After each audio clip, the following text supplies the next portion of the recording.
You're in Braves country.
Facilities, does he stay in power?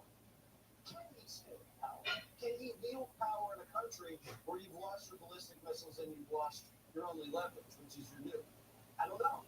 So do you leave him in power and wait for a coup, or do the Israelis get so pissed after hospital strikes that they're going to just go in and launch a decapitation strike? I don't know. The thing about Iraq and Iran that makes it a lot different is the geography. You look at Iran, it's surrounded by mountain ranges. All right, so it's very hard for foreign fighters to pour in from all over the region. And not only do they have the borders that are surrounded by mountains, really that you have two major deserts in there. So once you get over the mountains and through, you have deserts you have to go through. So this is not Iraq. And also, if you do, God help us, if you do go in and there is some sort of coup and you have to maintain some sort of government there, remember what happened in Iraq, the debathification. That backfired. We fired everyone in the military, every cop, every civil administrator, every bureaucrat, and then all those guys got pissed off and then left with a gun to form a militia, and there was no one to run the country. So things have been learned. Or, since all options are on the table again, I can see Trump just letting the Israelis get their hands even dirtier and launch commando raids into the site. So when he says all options on the table, they are, and I agree. I trust Donald Trump to make the right decision. Whatever he does, I think it'll be the right call. What's also interesting, Jessica, is the polling that came out last night that shows a great majority of the American people are concerned that Iran could have a nuclear weapon and that they support action. And I think what's interesting, you can get online, you can go way down deep, and you can be online for 2 days straight while you're sitting at home waiting to come back to work until the medicine kicks in. And then you get a poll like that, and you're like, okay, actually, people agree with it. Yeah, I think another question that Tom Cole asked was about does the Israeli strikes make the war more dangerous? And 59% said yes to that. So you can, as usual, you can find the answer that you want in there. And I would say a uniform feeling that people know that Iran is an adversary, that they don't want them to have a nuclear weapon. But once you start having a conversation about regime change, Americans get very skittish about this. And it was the first time, at least, that I had heard a senator mention it this morning. Tom Tillis was being interviewed, and he said it's time for regime change. And that is something that really flies in the face of Donald Trump, the peacetime president, or Donald Trump as a dictator. I think that if this is packaged as we are going to take out their nuclear weapons, but we are not trying to take over their country.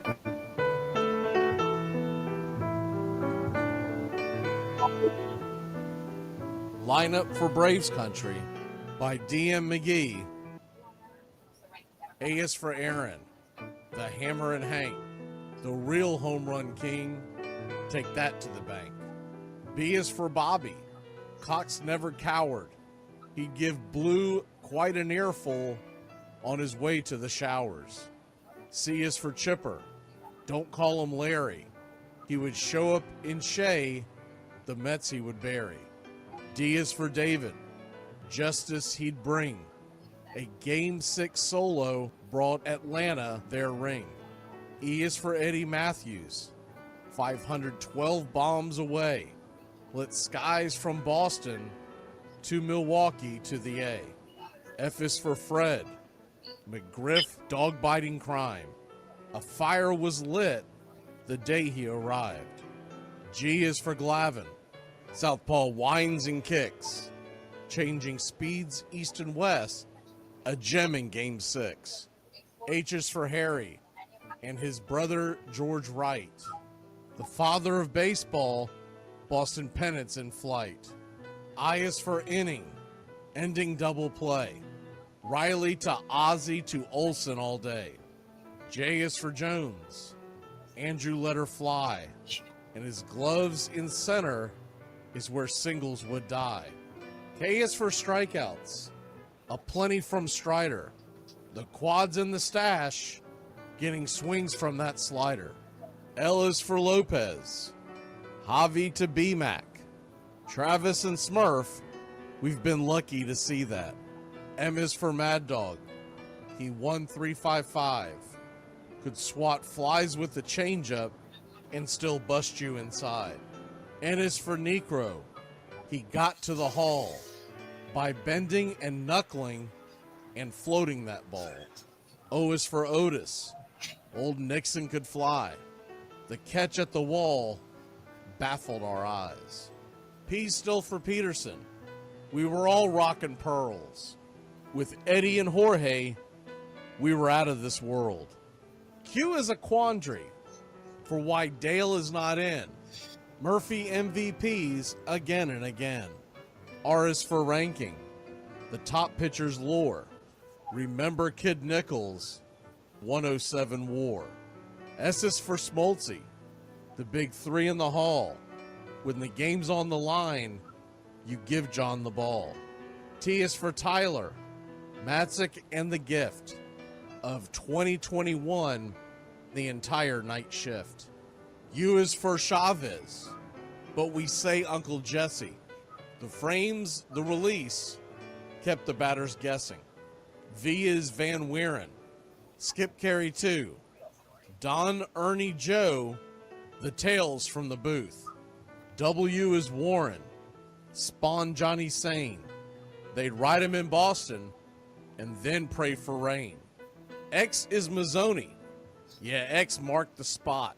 Leo rocked next to Bobby, and his pitchers stayed hot. Why it makes us feel young. The game's main appeal. Chopping through the battery, there's no better feel. Z is for Zip Boom Bam, Ramalama Ding Dong. Throughout the summer, we sing that song. From AJ to eyeglasses and a hell of a pen. Mad Max, Uncle Charlie, win after win. A cannon from short, and RC you later. Acuna Matata, there is no one greater. Though you can't fit them all when you just A to Z. Think of your favorites in the rafters we see.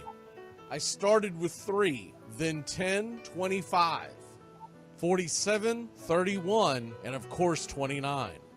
Let's not forget 21, 41, 35. The great 44 or 755. And old number 6 who led his great teams. The pennants were flying. It felt like a dream. From Boston to Milwaukee to Atlanta's TBS, a family, a tradition, Braves Country's the best. Lineup for Braves Country by DM McGee.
Like me, you can't smoke like me.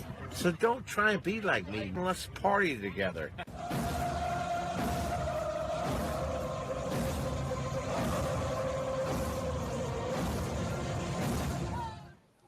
There's something kind of about a kid that's never played baseball.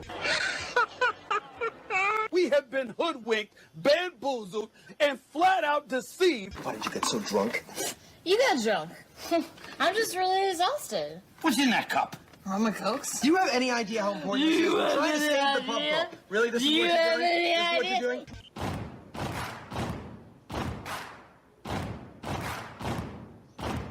Baseball is a beautiful thing.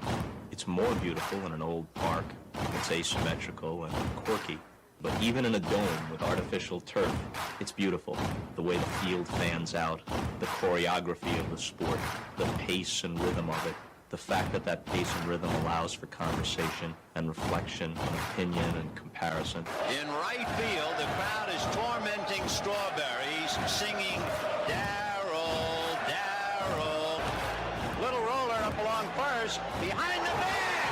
It gets through Buckner. Here comes Knight, and the Mets win. And there's a fly ball deep to left.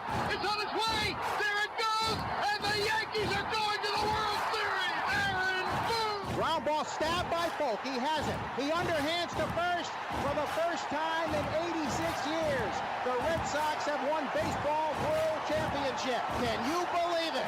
It's a pastime, something you do. It's entertainment, something you watch. And it's a shared experience, something you talk about and read about. But you can apply those same 3 criteria to other things. What makes baseball special is that it's the best game that's ever been devised. Smith corks one into right down the line.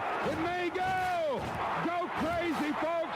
Go crazy. Sure as God made green apples, someday the Chicago Cubs are going to be in the World Series. A little bouncer slowly toward Bryant. He will glove it in front of Rizzo. It's in time. And the Chicago Cubs win the World Series. Cubs win.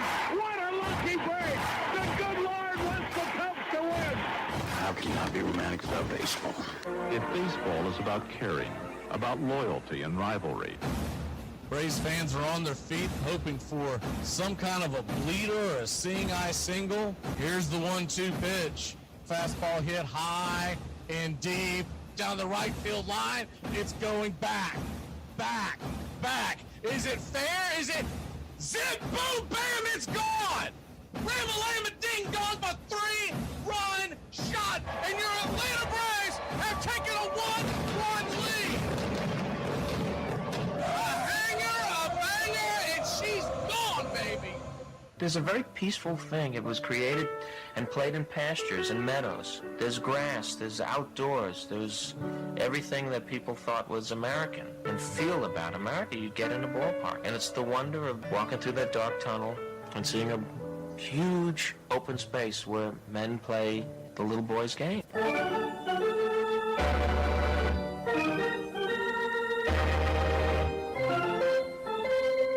I believe in the Church of Baseball. I've tried all the major religions and most of the minor ones. I know things. For instance, there are 108 beads in a Catholic rosary and there are 108 stitches in a baseball. I prefer metaphysics to theology. You see, there's no guilt in baseball, and it's never boring. It's a long season and you gotta trust it. I've tried them all, I really have. And the only church that truly feeds the soul day in, day out is the Church of Baseball.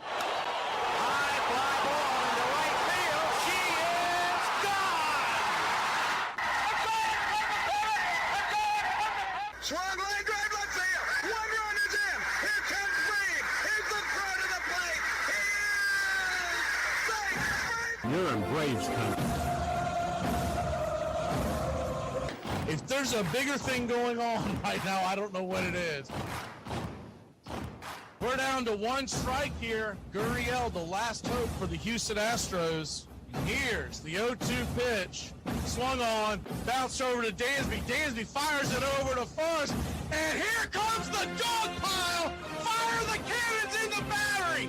Do the chop all throughout Braves country. Pop that top.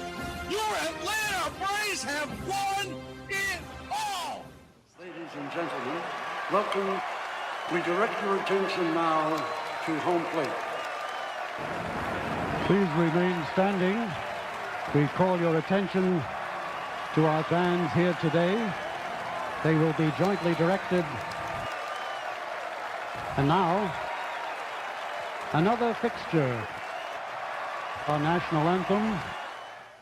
Oh, say can you see by the dawn's early light what so proudly we hailed at the twilight's last gleaming, whose rough stripes and bright stars through the perilous fight for the ramparts we once were so gallantly streaming, and the rocket's red glare above bursting in air gave proof through the night that our flag was still there. Oh, say does that star-spangled banner yet wave o'er the land of the free and the home of the brave? Play ball! At this time, ladies and gentlemen, We'd like to introduce today's teams as participants in this historic game. Last night, Chris Sale fired almost a complete game shutty versus the New York Mets. Came just one out away. They interviewed him right after the game and then in the post-game press conference. A lot of y'all don't get a chance to hear that, so here you go. Chris Sale after last night's game. Chris, after you finished shaking hands with your teammates, you went straight to your family. Why? That's what I'm here for, man. It's cool to be able to see them and have them sit there, and just, you know, they've been there the whole time with me, and be able to have an experience like this with them is important. There's an old expression in baseball that momentum's only as good as the next day's starting pitcher. How important was it for you to deliver tonight after such an emotional win last night? Yeah, I mean, that's our job, is to kind of keep the ball going. You know, you want to carry that momentum, and you want to just kind of keep the good vibes going. So, you know, Baldy did a heck of a job. Defense laid it all out there. I pitched one inning, I had 3 runs. So, I mean, this is an all-around good team win tonight. You share more about Drake. It seems like he's a veteran back there. Even came out to you there in the 9th inning after that big defensive play you made. Yeah, it makes me feel old. I got to have a talk with him about that. But, no, I mean, he just, the game never looks like it's speeding up on him. To be a young guy coming up here, especially in that position, you know, that's a tough spot to kind of come up and fit right in, and he's done just that. Chris, thanks for your time. Congratulations on a great night. Thank you. I appreciate that, you know, and he, you know, it's a tough position for him to be in, and I get that.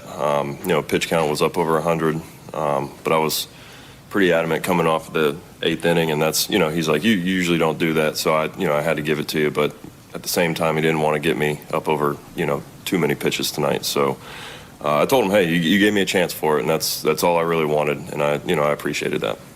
How good did that feel tonight when they go out and score 3 like that? Ronald starts it off with the first pitch on the way. How much does that help you kind of settle down and just pitch your game? Yeah, I mean, I think you just across the entire team. You know, Ronnie leading off. That's tough. I mean, that's a tough guy to face right out of the gate. And, you know, and he just the electricity that just pulses when he's in the lineup and when he's doing what he does. You know, I got 3 outs and I had a 3-0 lead by the next time. So that's huge. And it starts obviously with Ronnie at the top. You talked about just what that energy you feel as you finish that 8th or go through that 8th and know that it's attainable, that shutout or whatever. Yeah, I mean, it's literally like just cold water running through my body. I mean, I was walking off the mound and I just, you know, I knew maybe if I'd lobbied for it hard enough, he'd give me a shot. So, you know, again, just appreciative of the opportunity and being able to go out there and you know, play with my teammates. Chris, speaking to that play you made in the 9th inning when you jumped out there and grabbed the ball, is that kind of part of what you're talking about there, just like that energy that's flowing through you at that moment? Yeah, you know, I gotta feel my position too. So, you know, I think that might get talked about more than the actual game. I've already got a couple text messages from some old friends about that. So, you know, again, it's just, you know, when you're out there and you're just so locked into just doing your job and just trying to get outs any way you can. So, you know, the Doogie made a diving play today, and, you know, it's not a big deal. So I'd like to think I'm kind of along the same lines. How good does it feel? You guys have won 3 series now after losing the previous 6, and you've got a chance to sweep these guys. But just does it feel like you kind of maybe shift the momentum a little bit?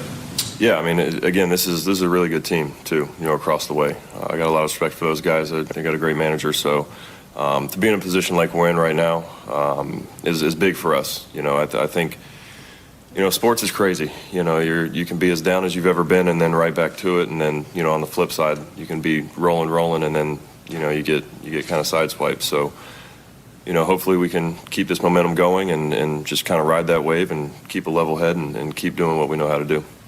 10, 11 starts ago, did you kind of know that you had this run in, that this was, you were still capable of pitching at this level? Well, I never try to suck. It just kind of happens. But obviously with my teammates, with the coaches, you know, they were on it hard. You know, this was something where, you know, I was scuffling for a little bit, and, you know, they really went to work for me and helped me out with some of the things I needed to get back on top of and to get me successful. So I wish I could, you know, sit here and say it was me figuring out and looking in the mirror and doing it myself, but there was there's a lot of hands, going into that. Chris, to follow up on David's question about just the momentum you guys seem to have, and I remember after the Pittsburgh series, you were like, we got to start winning series. Can you even try to pinpoint this is what's happened, or here's how we feel differently, or anything along those lines? I just think momentum. When you play good baseball, you just kind of keep playing good baseball. And again, I say it a lot, but and I'll keep saying it. The group of guys that we have in that clubhouse, very level-headed, very down to earth, and very connected. It's tough in sports to have some rough patches and not point fingers and not get cliquey and not exile this guy or that guy or whatever. And there's we fight together through the rough ones, and we have fun together when we're going good. You've mentioned that you'd rather go deep into the game instead for a scoreless out. Why is that important to you? Because I've been in the bullpen before. I started my career for a couple of years in the bullpen, and I know how important it is to have those guys rested towards the end of the season. They work hard, and they come in some pretty high leverage situations. So the more we can give them a break, the better off they're going to be, when we really, really need them. Chris, your slider, the way it dives and slides across the zone. I don't know if satisfaction is what you feel like when someone's waving at it, but can you describe kind of what it's like to throw such an effective pitch like that over and over? Yeah, I try to throw strikes. Again, if you're going to try to go deep in the games, you got to throw strikes. And with that, that's more on, Murph and Baldy back there kind of calling that and seeing situations where, that it's going to be successful. So, again, I just put my faith in my catchers behind the plate and trust my defense behind me, and whatever pitch is called, I'm trying to execute it as best I can. All right, let's get ready. Warm up those brooms, Braves country. We're looking for a sweep today. All right, you guys, let's listen up. We won a game yesterday. And if we win one today, that's 2 in a row. We win one tomorrow, that's called a winning streak. It has happened before. So let's see some hustle. Let's jack it up a little. I got a feeling things are about to turn around for us.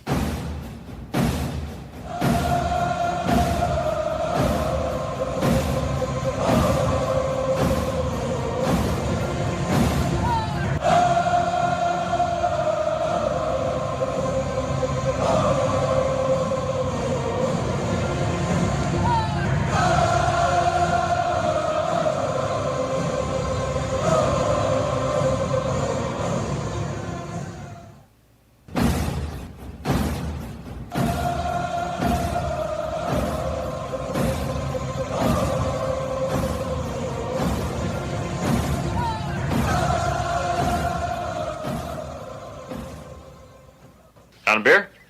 7 o'clock in the morning. Scotch? Hey, howdy, hi, and how the hell are you? Pull up an armchair, girls and boys, and join us for Braves Country Baseball. You're listening live, and the scene is Truist Park in Atlanta, Georgia. We're set to bring you pitch by pitch, play by play of your Atlanta Braves. Hi, I'm Mac McGee. Here's your starting lineups for today's action. Leading off for the New York Metropolitans, the shortstop, Francisco Lindor.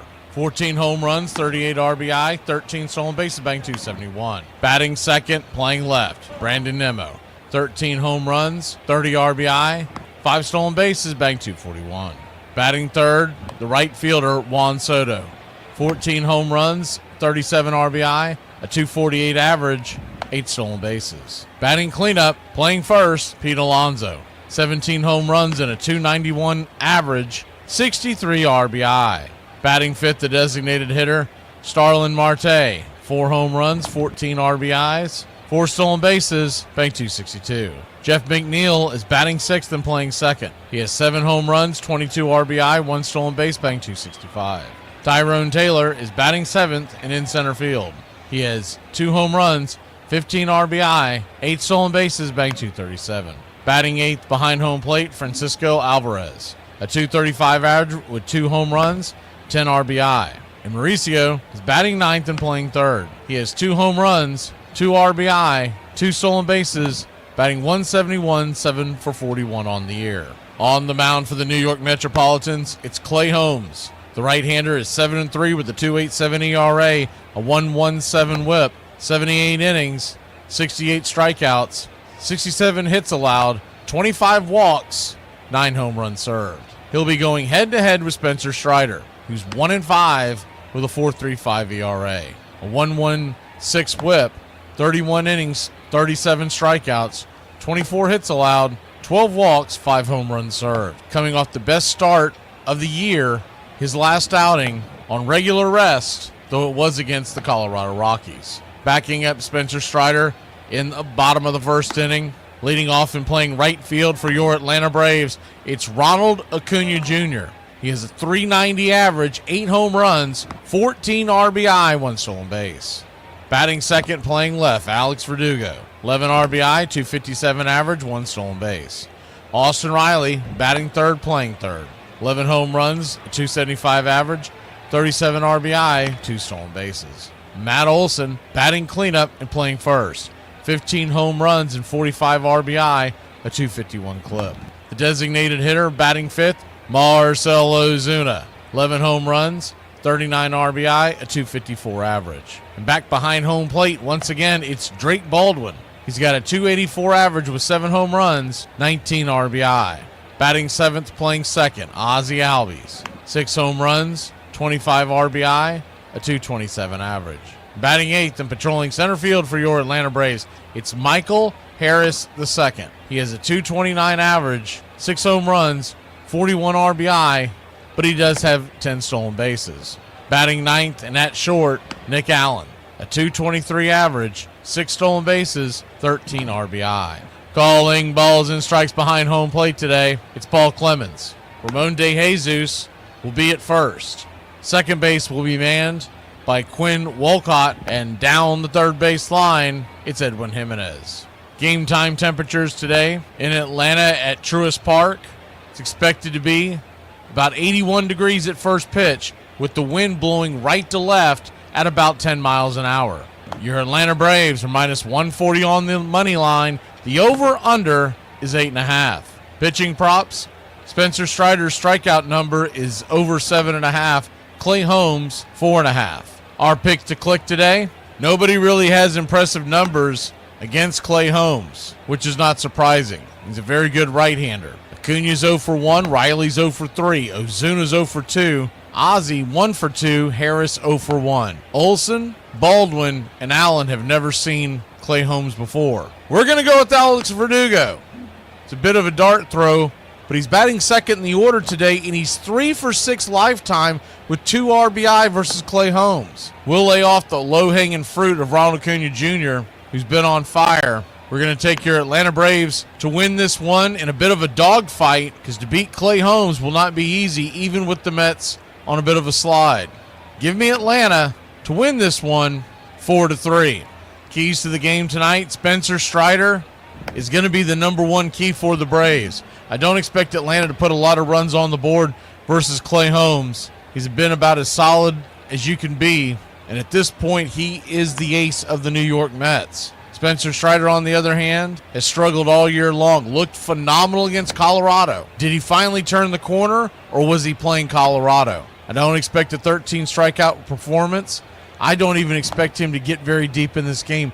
The Mets, particularly, pay attention to Brandon Nimmo's at-bats. His entire career, he has driven Spencer Strider crazy by running the pitch count up. He's 8 for 16 lifetime with 2 home runs versus Strider. And that was against elite Strider. Other guys in this lineup, Francisco Lindor's 6 for 16. Soto is 2 for 7.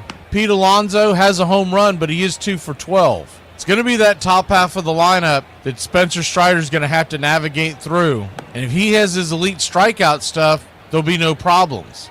But there's a good chance he's going to run into a couple of bumpy roads on the way. And hopefully he can navigate out of that and keep the Braves in the game. The bullpen is well rested. Sale went 8 2/3 last night. Only Iglesias got in the game. And the night before, they really didn't have to use a ton of arms. Coming off that day off, this should be a bullpen that's ready to rock. This is a big moment for this Braves team. If they can pull off the sweep against the Mets, there's no telling where this team could be headed for. They dropped the game. It's not the end of the world, but you would love that momentum heading into the weekend as we cruise down to Miami and then have to go back to New York for 4 next week.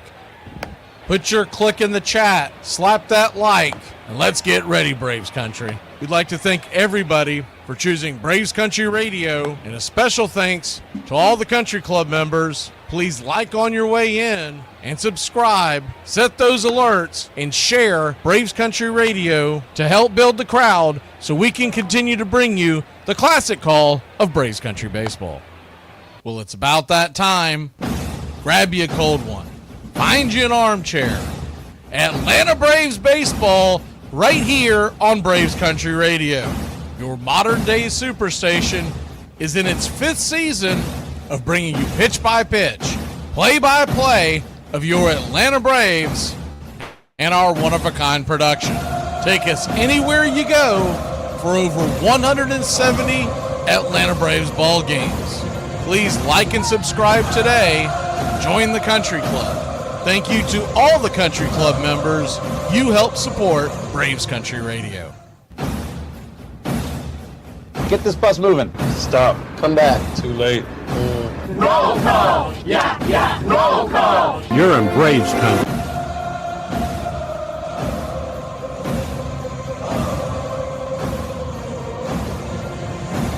Good evening, Braves Country. Did I call it or did I call it? Told you the Braves are going to bring up one of the youngsters. They're going with Didier Fuentes tomorrow against the Marlins to give everybody an extra day of rest. And what that means is Chris Sale will take the ball in the second game of the Mets series on Tuesday.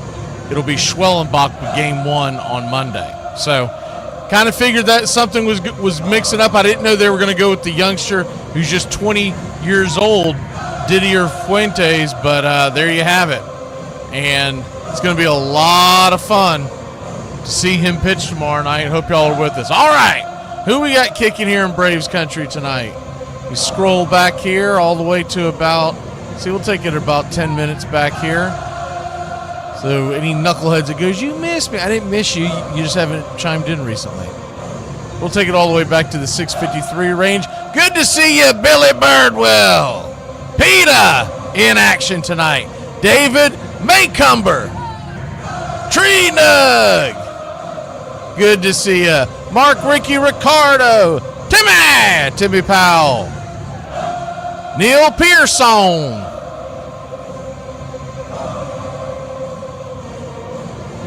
Freedom's in the house. Thank you for the donation, PETA. Bugs Bunny, 77 in the house. Jameson Taylor. Uncle Charlie Fritz, how are you? Jason Up and Adams. Edward Spry guy. Iron Lung kicking tonight. Travis Oswalt.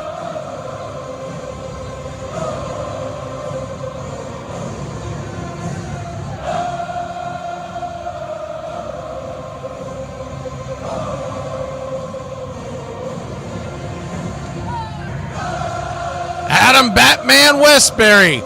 Ernesto Velez. Good to see you. You spelled Braves wrong, but nonetheless, Ernesto, go Braves. See if we got anybody else in here. Gary the Real McCoy, John, Ron Harrell. How you doing, D. Carroll? Mark Ricky Ricardo.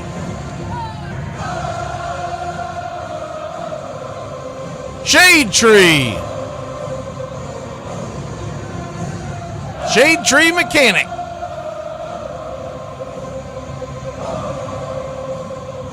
See if we got anybody else in here. If I haven't said your name, it's because we didn't scroll back that far. So once again, just jump in and say hi. Brian Smith, Nathaniel Harlow.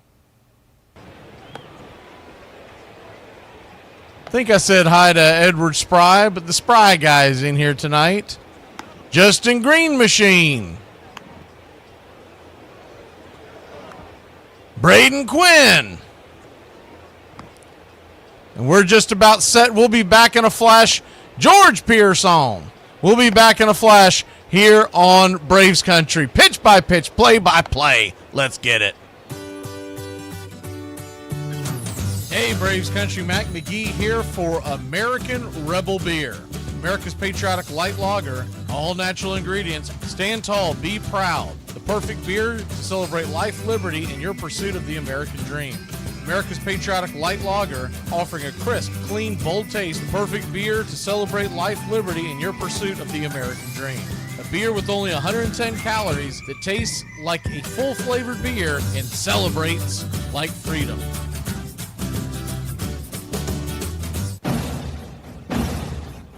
Hey, Braves Country, this is Mac McGee with Braves Country Radio.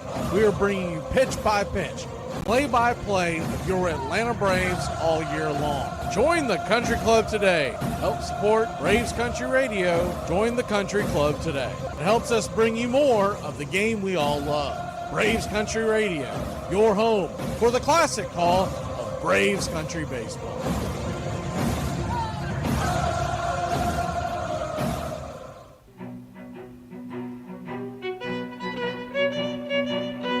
Hey, Braves Country, Mac McGee here for American Rebel Beer. From the mountains to the prairies to your pint glass with white foam, we're bringing back beer with a backbone. All that matters in our brew is taste and a touch of American excellence. American Rebel Beer, born in the USA.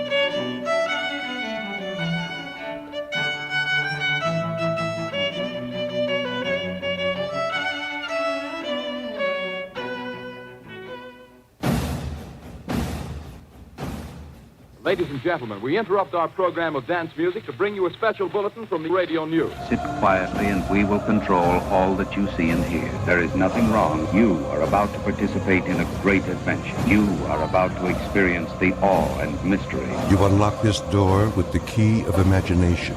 Beyond it is another dimension, a dimension of sound, a dimension of sight, a dimension of mind. You're moving into a land of both things and ideas.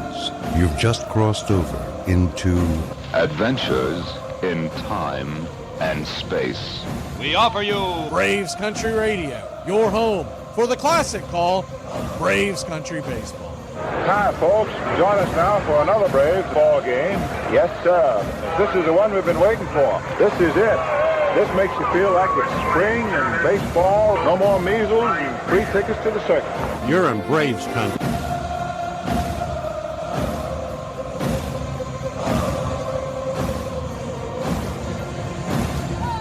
This is a reminder, disorderly conduct will not be tolerated. Please respect your fellow fan and refrain from any unruly behavior. Failure to comply with these guidelines will result in ejection.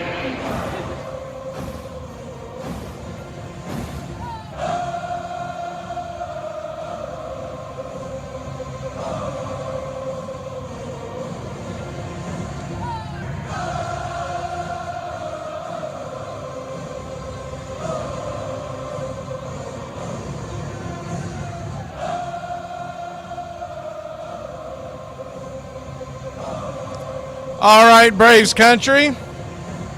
Atlanta Braves are wearing their home whites. Braves across the chest in red outlined in navy. Tomahawk as well down below beneath the Braves. Tomahawk handle striped in yellow. Red and navy piping down the stripes, down the sides of the pants in middle of the jersey. And the numerals on the back are red outlined in navy. Names in navy on the back, and the navy ball cap with the red bill in the white A representing the city of Atlanta. New York Mets are wearing their road grays.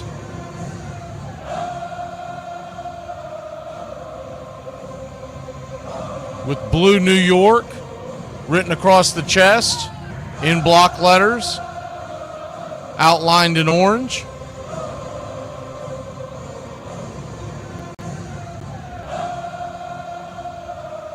Blue ball caps with the interlocking orange NY.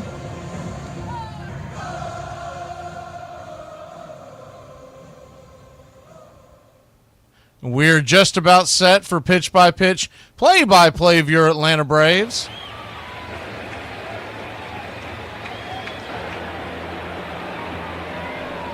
Francisco Lindor will lead it off as we wait for the 3D to kick in.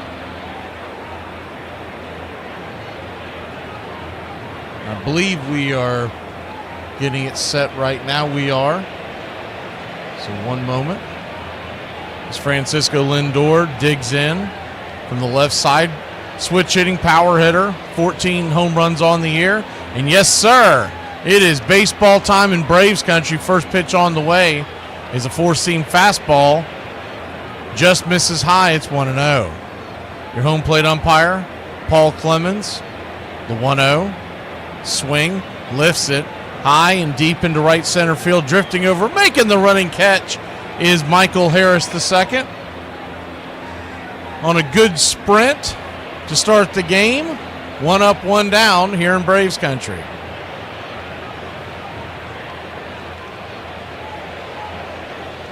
The over-under tonight for Spencer Strider was 6.5.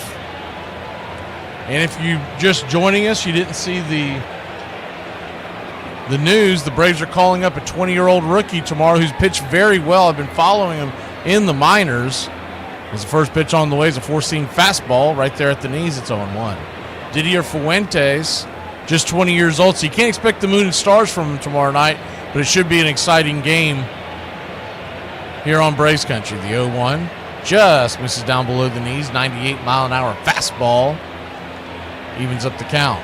Brandon Nimmo, the batter, he has been Spencer Strider's nemesis, hitting .500 on his career with 2 home runs. The 1-1, below the knees, 2-1. Some guys just see pitchers better, and that's the case with Nimmo. And he always tends to run the count high with Strider. I've said this before, is the 2-1 pitch. Swing and a miss, slider. Down Wayne 2-2. He'll start shortening his swing, and he'll start peppering pitches on Strider. And the next thing you know, Strider's got a 10, 11, 12 pitch at bat with Nimmo. I see, man, it's just easier to plunk him and send him to first. The 2-2 pitch. Swing and a miss, strike 3. Got him with the slider from Strider to away. That's a good sign. That's a great sign. Even elite Strider didn't put Nimmo away that quickly. He'd only struck him out 2 times in 16 at-bats, and I went back to look at it, and both of the strikeouts were very long at-bats. They were both 10 pitches or higher. So that'll bring Juan Soto to the plate. Juan Soto takes a slider down and in for a ball. It's 1-0. Infield back into the right. Outfield pretty straight away, but very deep. 1-0. Misses. 2-0. Or they call that a strike? All right. 1-1. The 1-1 count. Kicks and fires. That was a strike, definitely right down the pipe. It's 1-2. That second pitch looked a little south of the zone, but if Strider gets that pitch, man, he's going to be tough to beat all night. The 1-2 to Soto. Brings it. Down and in. 2-2. Went with the slider on that one. 2-2 count.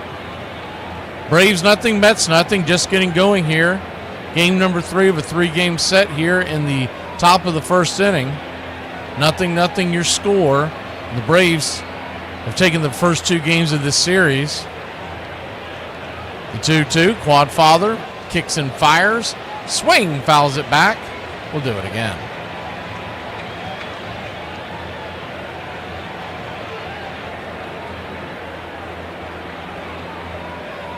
Good to see everybody in the chat. Hope you're enjoying your Thursday night. The 2-2. Swing, rips it down the right field line, but just foul. And I mean just foul.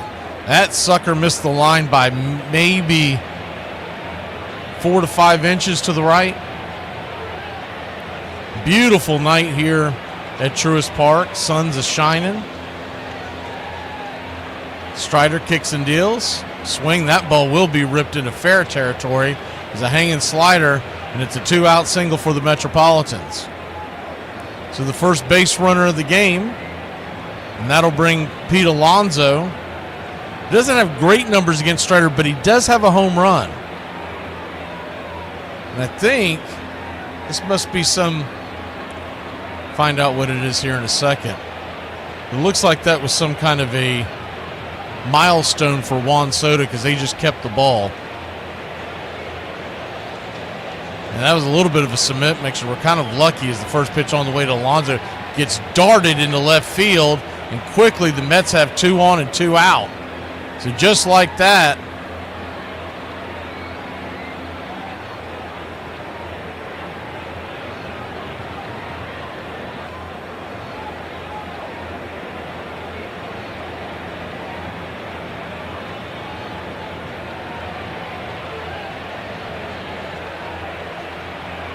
Starlin Marte, the batter. First and second, 2 out. Pitch on the way. Swing and a miss. Slider down the way. It's 0-1.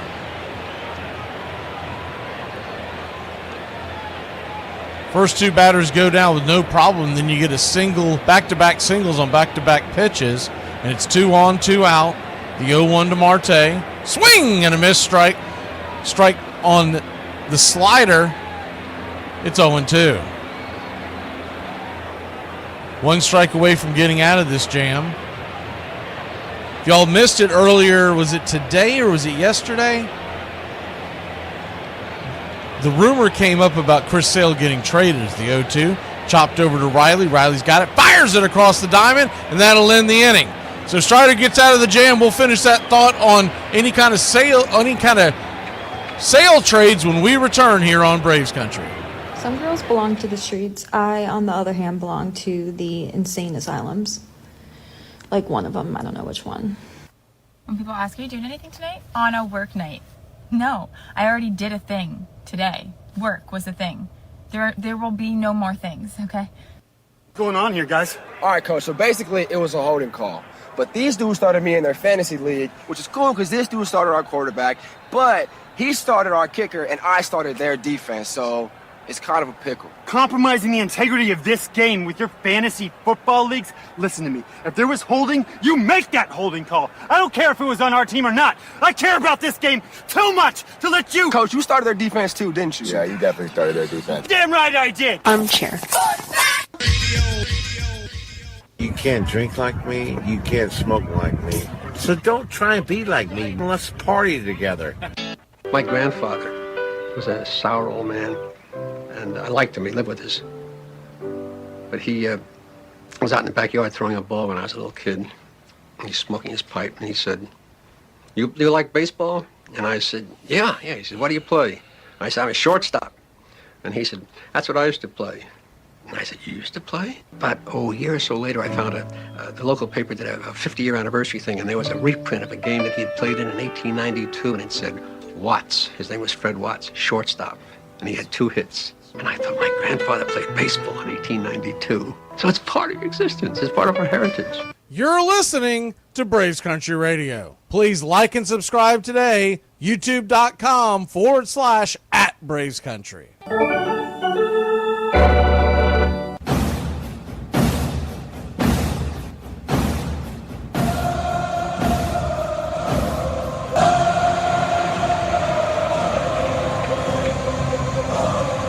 Welcome back. Ronald Acuna Jr. is going to lead us off. Righty-righty matchup. Clay Holmes to the bump.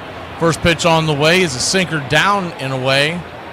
It's 1-0. The Mets defense looks like this tonight. Left to right across the outfield, it's Nimmo, Taylor, and Soto. Around the horn, no changes from last night. Mauricio, Lindor, McNeil, and Alonso. The 1-0 is right there for a strike at the knees. It's 1-1. Alvarez is back behind the plate. No changes in the Braves defense either, as Drake Baldwin is back behind home plate once again tonight. The 1-1 swing, chops it over towards second. Should be an easy play by McNeil. It is. 4-3, 1 away. What you'll see from Clay Holmes, he's got a 6-pitch mix. Now Strider just has that 4-pitch mix, and everyone's pretty familiar with the fact that Strider, 4-seam fastball and slider come in at 90% of the time. He mixes in the change and curve evenly at 5% each, and that's all you get from Strider. It's all about power. With Clay Holmes, he's more of a kitchen sink pitcher with 6 different pitches. The first pitch on the way to Verdugo is a cutter up and in. It's 0-1. He throws that sinker 37% of the time and the sweeper 27% of the time. So you usually get one of those 2 pitches about half the time. The rest of the way is the 0-1. Cutter misses high, 1-1. He's got a slider at 15, a change at 14, and the 4-seam and cutter, they're kind of just show-me pitches. They come in at around 12% total. The 1-1, right there at the knees, good sinker. That's his money pitch. It's 1-2. If he's getting that call, and that was a strike, but if he's getting that call and he's placing that pitch, he's hard to hit. 1-2 count. Infield back into the right. The 1-2. Smacks it, kind of peppers it to the backstop. We'll do it again, 1-2.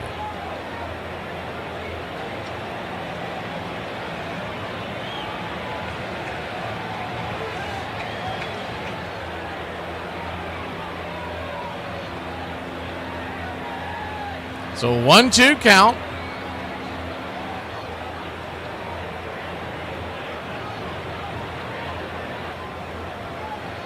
Holmes delivers. Swing, slaps it down the left field line, giving chase into the corner as Nimmo goes off the wall, but it's going to be just foul.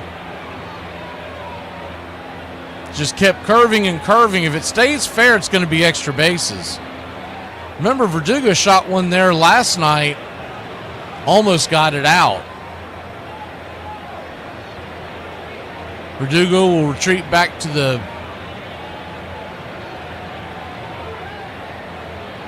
box as home plate umpire Paul Clemens asks him if he needs time. He says he does not. So we'll quickly go right back to it. The 1-2 to Doogie. Swing, lifts it into right field, drifting in, and making the running catch is Juan Soto for out number 2.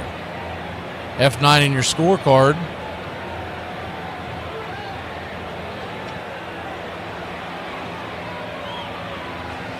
Two up, 2 down, start the game.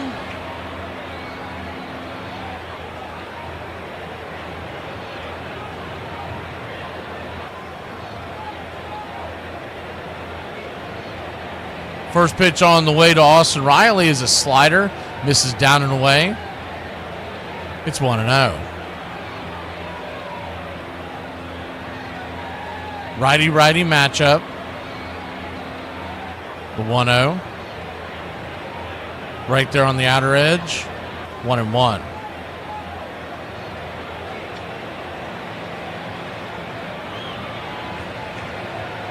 Braves nothing, Mets nothing, just getting going here in the top of the inning, or top of the game, bottom of the first, excuse me. 1-1, swing and a miss sweeper, 1-2. These same 2 teams will be right back at it next week for a 4-game set in New York. So it's not the end of the world if we don't win the game tonight, but you really would like to have that momentum. The 1-2, swing, pops it up. Drifting down the right field line, giving chase to Soto. That ball's going to drop. Is it going to be fair or foul? It's foul by just an inch or 2. Man, are we getting some close calls here in the early going.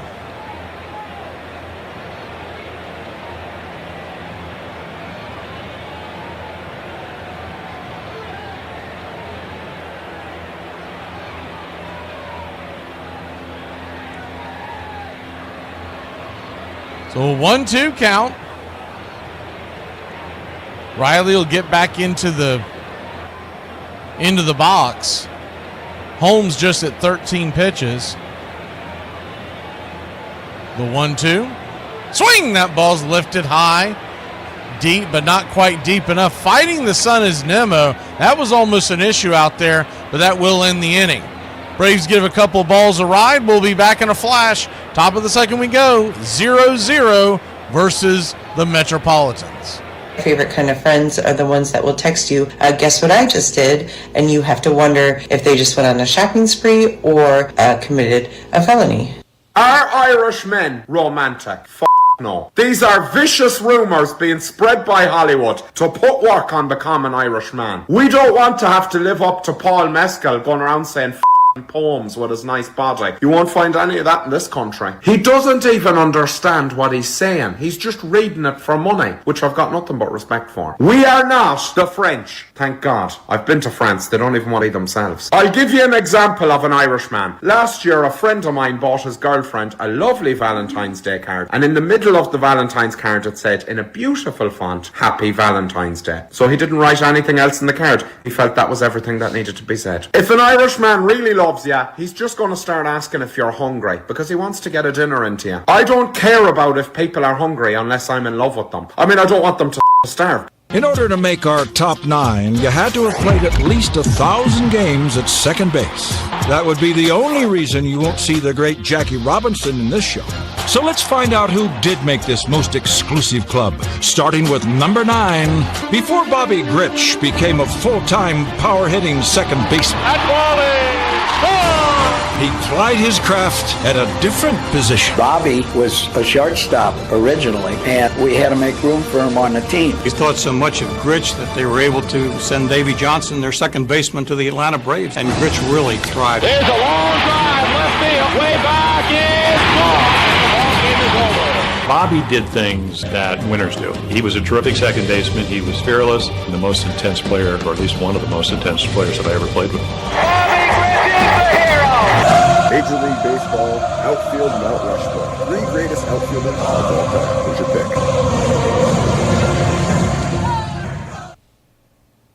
Welcome back to Braves Country Baseball. Spencer Strider goes back to work. First pitch from Spencer is 96 right there on the outer edge. It's 1-0. Jeff McNeil, the batter, batting .265 on the year, 7 home runs, 22 ribbies. 869 OPS. The 1-0 swing. Lifts it down the left field line, giving chase to Verdugo. He's finding the sun as well, but that ball will land well past his reach. Bounce into the crowd. A little bit of sun in that deep center, deep left field area. There's a couple of strips that Michael has to fight as well. And there's one strip across the infield, though it's minor, and it usually is gone by about the 3rd inning. It would really have to be a very rare can of corn that would have to blind you. 1-1, swing, rips that over towards Olsen. He's perfectly played. L3 in the scorecard, 1 away. Phillies and Marlins are 0-0. They are in the 4th. Hit your out-of-town scoreboard real quick as ton of games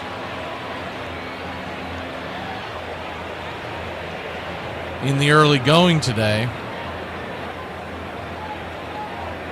First pitch on the way to Tyrone Taylor is a strike at the knees. Slider on the outer edge. It's 0-1. Taylor batting .237 on the year, 2 homers, a .651 OPS. The 0-1. 97 inside, 1-1. 1-1 count. Earlier today, Giants over the Guardians 2-1. 1-1 swing, lifts it, and that ball's going to get dumped into right field. Another base hit by Tyrone Taylor. The Braves' nemesis is back at work again. 1 on, 1 out. Diamondbacks toppled the Blue Jays 9-5 in Canada. Royals 4-1 over the Rangers. These are all finals. Brewers held on 8-7 over the Cubs. They were up 8-3. Cubs tried to make a big comeback. Cardinals and White Sox 5-4 in game number 1 of their doubleheader. First pitch on the way to Francisco Alvarez is right there for a strike on the outer edge. It's 0-1. Tigers all over the Pirates 9-2. Tarek Skubal day. Nats beat the Rockies 4-3 in extras. The 0-1, swing and a miss. Runner goes. Here comes the third to second. He had a big jump. He stole second base with ease. Have to see that again. But Drake Baldwin had no chance. Well, it wasn't the best jump in the world, honestly. He just took off like a bat out of hell, and he timed it up with the slider. Pretty good throw by Drake Baldwin, just a touch behind because of the pitch selection. So we'll move this back in case there's any kind of play at the plate. You'll get to see it in the action cam. As the 0-2 misses 1-2. Yankees beat the Angels 7-3. They ended their skid.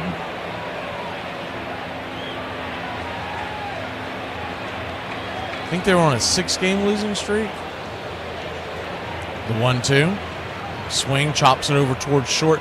Deep in the hole. Allen's going to have to hurry. Fires it across the diamond. A one-hopper to the glove of Olsen. And just in the nick of time, Nick Allen guns down the runner 2 away.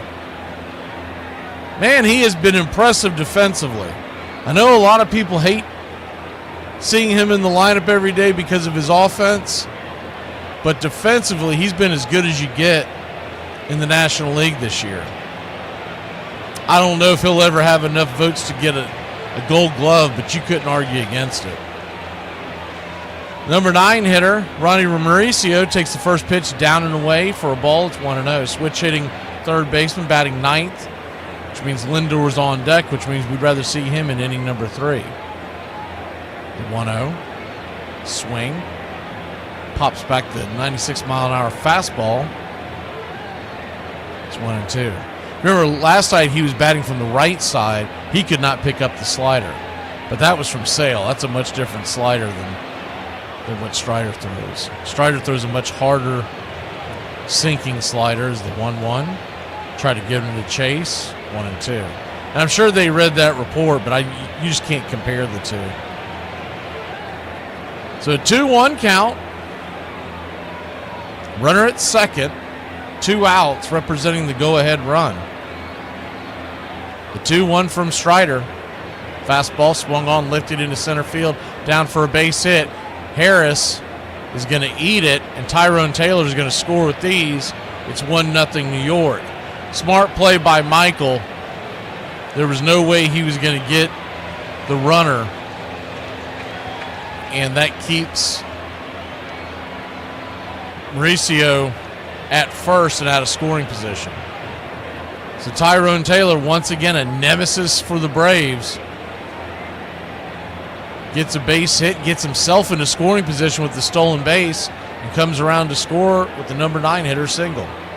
Francisco Lindor, your batter, righty-lefty. Strider turns around and flips it over to first.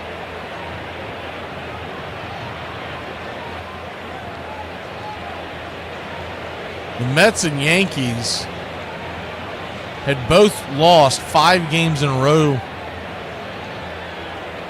simultaneously for the first time since 1996 going into today. First pitch on the way is a 4-seam fastball to Lindor. Misses low. It's 1-0. It's kind of hard to believe because 5-game losing streaks are not that uncommon in baseball. The 1-0. Outside wide, 2-0. 2-0 count. Of course, 1996. That was a bad year for the Braves versus the Yankees. But if you told me we were going to make it to the World Series this year, I'd take my chances. The 2-0. Swing rips it into center, but right at Michael Harris. He didn't have to go too far to his left, and that'll end the inning. Mets put 1 on the board. Braves are going to try to tie it up when we come back, maybe more. He died of natural causes. You pushed him off the roof. Yeah, gravity. Okay, well, you clearly don't care, so why don't you just leave? I would like to stay. This pertains to me. I would like you to leave. Why don't you go outside and take a shot of insulin and have a nap, okay? Why do you always assume I have diabetes? You have a glass of apple juice and tell me that you don't have diabetes, okay? All right. See? Just the noise you made when you stood up. I could do... Ryan D. Sandberg, a sure-handed second baseman with power and speed, earned 9 Gold Gloves, elected to 10 All-Star teams, and named the National League MVP in 1984. And what a year it was for Sandberg in 1984. MVP and a bevy of offensive stats that spoke to his all-around game. It was just one of those years where I just felt real comfortable and aggressive at the plate, and I got pitches to hit and I didn't miss them. Every day he showed up and did something to help his team win. He may get 2 singles and then steal 2 bases and put himself into scoring position. I don't ever recall seeing him have a bad game.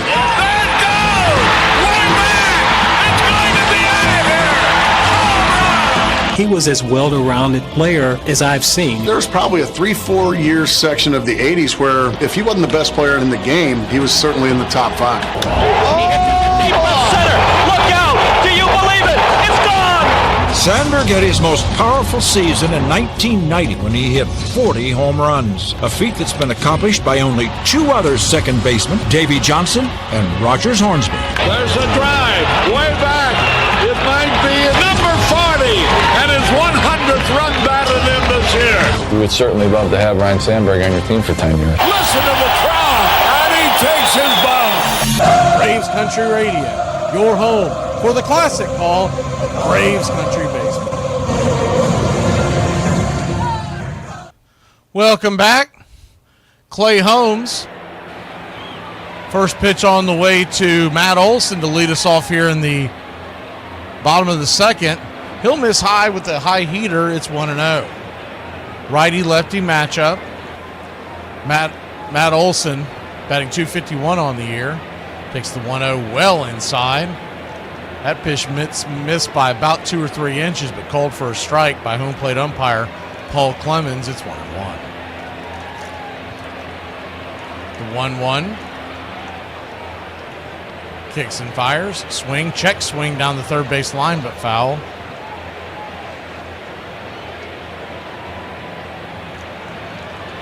Olson hit his 15th home run last night on a 9-game hit streak.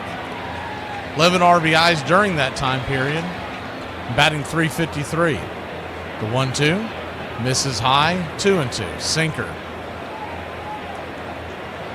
Braves trail 1-0. We're here in the bottom of the second inning. You've got Olson, Ozuna, and Drake Baldwin due up in this inning. The 2-2 misses off the plate. Full count.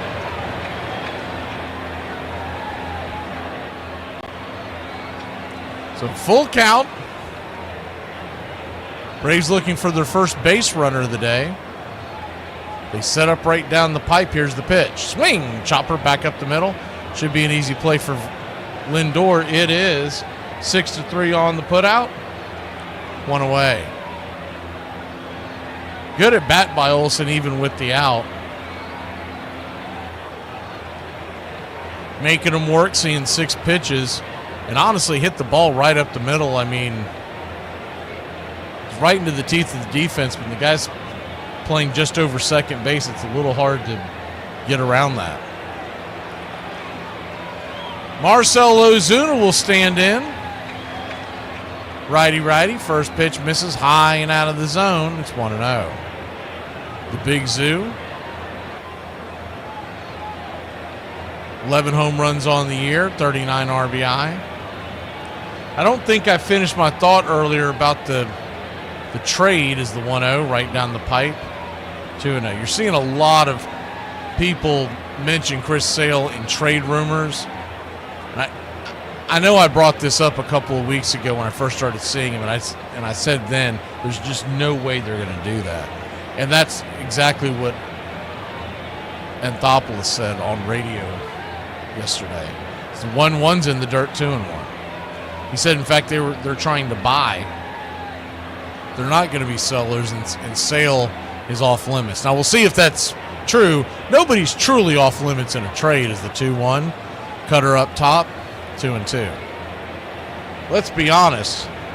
Someone backs up the Brinks truck with a bunch of really good players, you'll trade anybody in baseball, but within reason. The 2-2, swing, hits it over to short. Lindor's got all the time in the world with Ozuna running down the line. 2 down. 2 down. Thank you for the membership gifting, Alex P.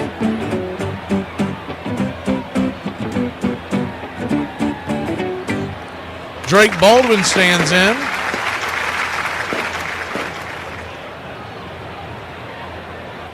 Righty-lefty match. Of course, he's never seen Clay Holmes before. He'll take the first pitch up top for a ball. It's 1-0. Kind of glad that ball was wide and out of the zone. He's been swinging a lot at the first pitch on his first time up. He's been getting easy pop-outs. 1-0 to Drake.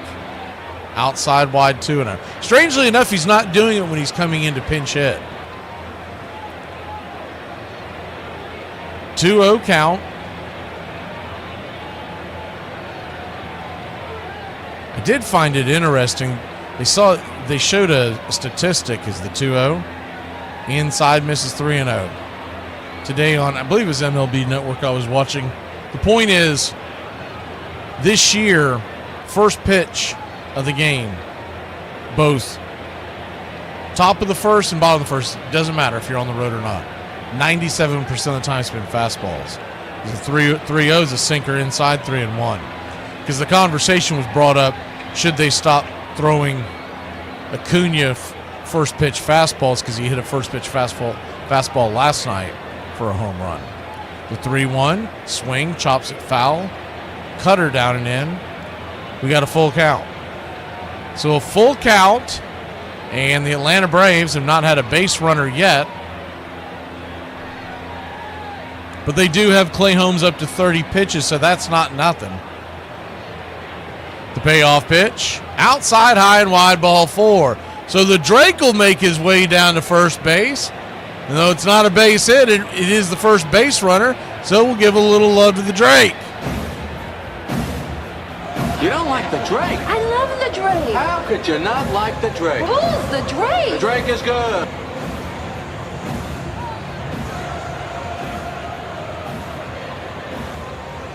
Ozzie Albies the batter. Righty-lefty. First pitch on the way. Swing, chops it foul off the edge. It's 0-1. I'm sure the Mets know he's swinging at the first pitch in his at-bats, so they set him up with a sinker on the outer edge, and away you go. They're designing that to try to get him to roll over, hit one weakly in the infield. The 0-1. Swing, chops it foul, change it down below the zone. It's 0-2. So an 0-2 count. I was wondering if Ozzie might miss tonight's game after getting hit in the leg yesterday. I thought maybe he might need a day off.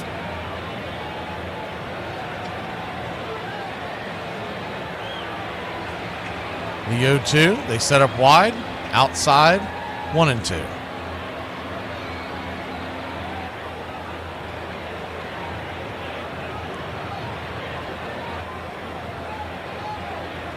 One-two count. Drake at first. Infield back into the right. Mets still holding a no-no together. The 1-2. Swing and a miss. Strike 3. 97-mile-an-hour fastball up around his eyeballs, and that'll end the inning. Braves get a runner on, but can't do anything with it. Harder the order due up for the Mets when we return.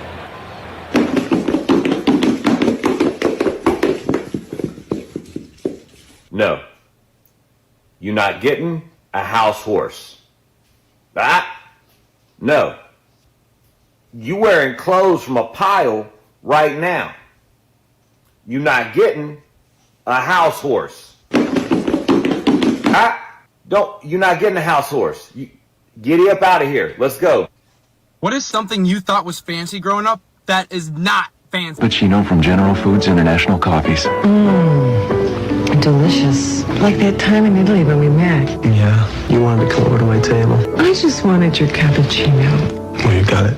Alomar, no! He gets it! Throws him out! What a play by Alomar! There was such thing as a 6'2 player. Robbie Alomar would be that player because you added instincts to the 5'2 abilities that he had. He made a play, and you'll say, wow, never seen that before. But then you come the next day, and that is nothing. You should see the other one. Range up the middle, range in the hole. There wasn't a throw or a play that he could make. He could leave his feet, get up, throw on a dime. I was in right field, and he played second base. Well, he played second base. He played shortstop. He played right field. I had like a 10-foot area where I just kept my ground right there, and I let Robbie in front of me take care of everything. It's no surprise that Alomar ended up with double-digit Gold Glove awards, but there was so much more to his game. He's the master with the bat. I mean, he could bunt, could hit and run, he could hit for power. Grand slam, home run! He could hit behind the runner. He could hit in front of the runner. He could drive the ball in the gap. Roberto hit 300 or better in 8 full seasons, tied for 5th most at his position. One of just 3 second basemen ever with 400 steals and 200 home runs. Tip your cap to Robbie Alomar. Who's the first player that comes to mind when you think of an unusual or eccentric batting stance? Welcome back. First pitch on the way is a 95-mile-an-hour fastball from Spencer Strider.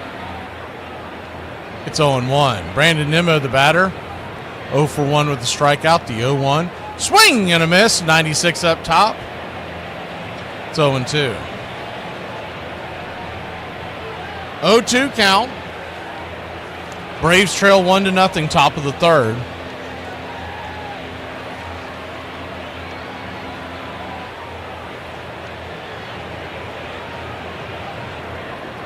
The 0-2. Swing, slaps it back foul. Do it again.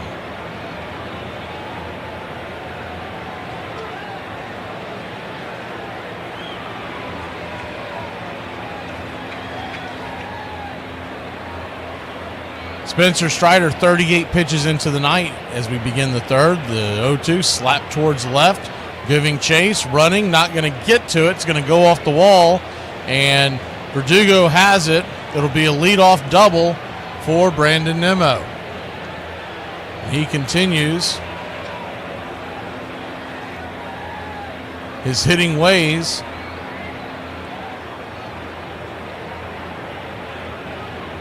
Against Spencer Strider. That time it was a fastball. He's a little bit behind it, but he was fortunate enough for it to stay fair as it bounced into the corner. Thought Verdugo might have had a chance at it, but he kept slicing away from him.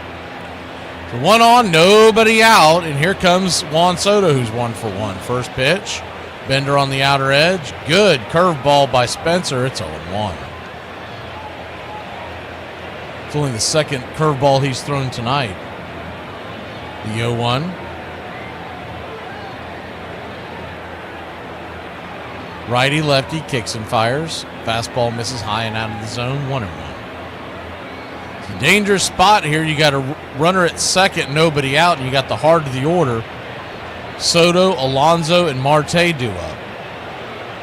Trying to navigate his way through this. Spencer Strider lifts his red glove. Looks back the runner at second, brings it. Nowhere near the zone, high and out of the zone. 2-1. 2-1 count. Infield, as you can see, is back into the right. The 2-1. Slider just missed the zone. You want that call, but it was a touch below. Strider may not be willing to give him a legitimate strike here and go ahead and send him to first. The 3-1 from Strider. Right there on the outer edge. Good slider, kisses the black. It's a full count.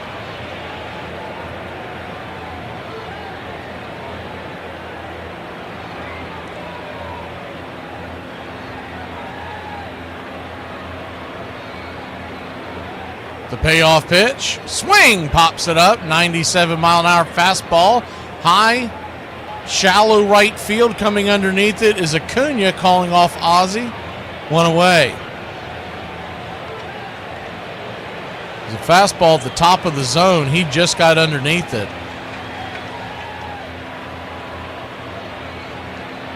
He's smiling over at Strider, and Juan Soto does that. He's a little playful, but he's basically saying, man, I almost got that. But you got me this time. Pete Alonso, the batter.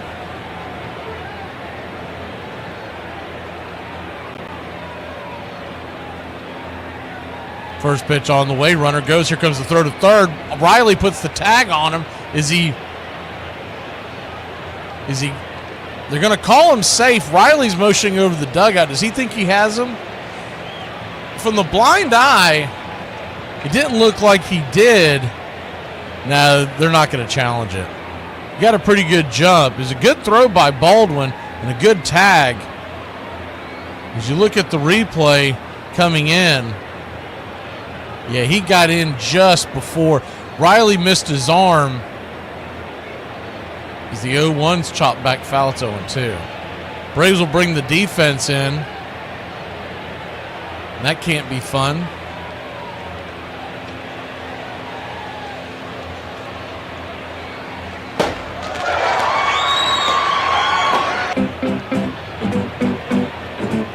The 0-2. Swing and a miss. Strike three.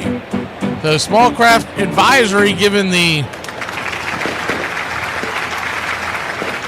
membership gifting gives us another little bit of good luck, and there's two away. Saw someone saying if someone will gift them membership, I'll gift 10, but it's random. I don't know if people know that. The first pitch on the way is a slider down and in. It's 1-0. So you can't choose someone in the chat and go, I'm going to give this person a membership. It's random. I don't know why they do that, because I feel like it would be smarter for YouTube to let you pick your guy or gal. As the 1-0, swing and a miss, it's 1-1. But they won't do it. All of them are set up that way, because I looked into it to see if it was something in our settings, and it's not the case. Hey, there's Nathaniel Brooks, my man. Not sure if I saw you earlier. Wondering how many of y'all are planning on meeting up with us in Atlanta on July 13th to watch the Braves Cardinals right before the All-Star break. The 1-1 misses high and out of the zone. 2-1. If you're not familiar with it, we're all going to meet up. It's a 2:15 first pitch. I'm heading up there that day.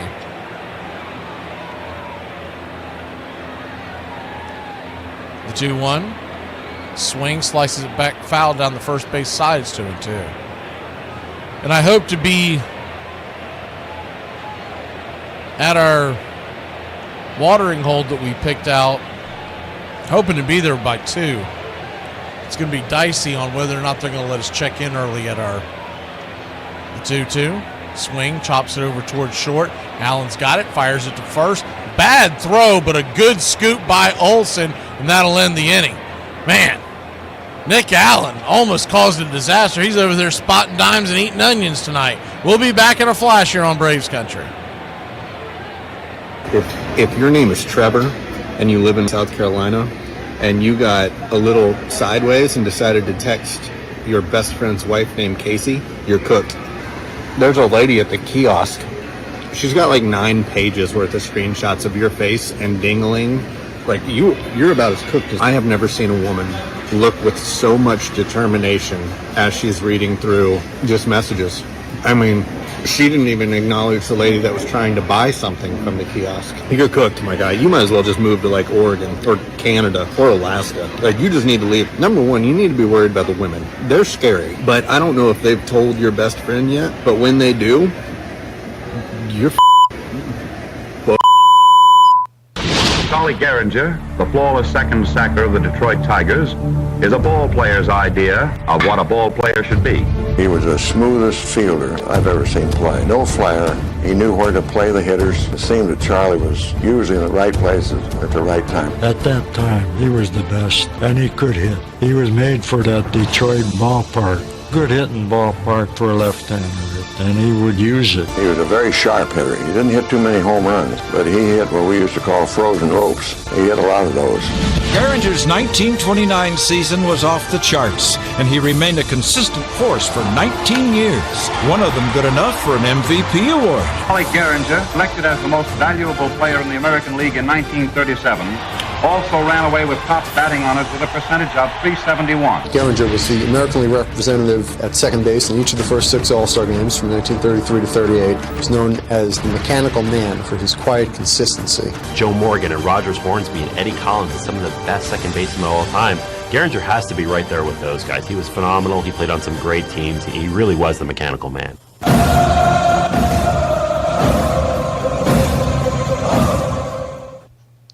Welcome back. First pitch on the way to Money Mike. A sawed-off foul, a slider. Down the heart of the plate, just couldn't time it up. It's 0-1. Michael Harris II, batting .229 on the year. 6 home runs. Just when you think he's coming out of it, he goes right back into the slump. The 0-1 swing ripped up the middle, but they got him played perfectly. Lindor is going to hammer it over to first. 6-3 put out. 1 away.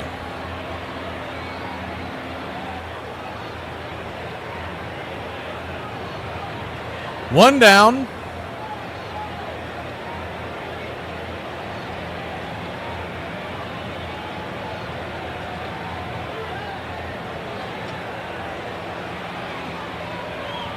First pitch on the way to Nick Allen is a strike right there, right down the pipe. It's 0-1.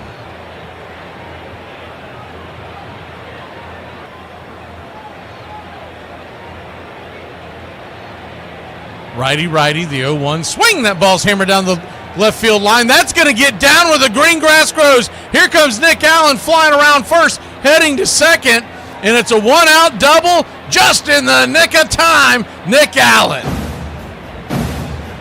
Hitting, not about muscle. Simple physics.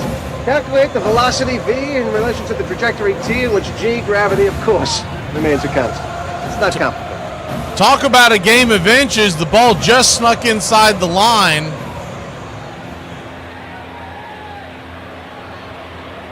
And dropped down the left field side in foul territory. Bounced off the wall before it could get to the corner. Nimmo, with good hustle, kept Allen from going to third. So, runner at second, 1 out, and Ronald Acuna Jr. the batter. First pitch on the way. Swing, chops it up the middle. That'll be an easy 4-3 put out. 2 down. I think Clay Holmes knows that Acuna's searching that fastball on the first pitch, and he threw him a little bit of a cut slide. He just rolled it over. So 2 down quickly, and Alex Verdugo, the batter. He had good numbers on Clay Holmes coming in, 3 for 6 lifetime. 0 for 1 tonight with the line out. First pitch, high and inside, 95 miles an hour. It's 1-0. You love to see a base hit by Doogie here. Tying run, standing at third.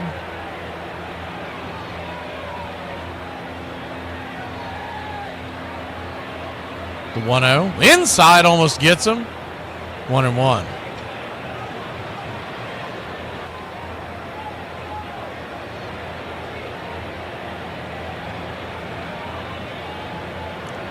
One count, or 2-0 count, excuse me. Pitch on the way, 95 up top, just grabs the upper edge, 2-1. Good take by Verdugo. You don't want to swing at that one if you don't have to. That would have been a pop-up. 2-1 count. The pitch, in the dirt, 3-1. Standing on deck is Austin Riley, so you would think Verdugo would get something to hit here, but maybe Holmes knows those numbers against him and doesn't want anything to do with it.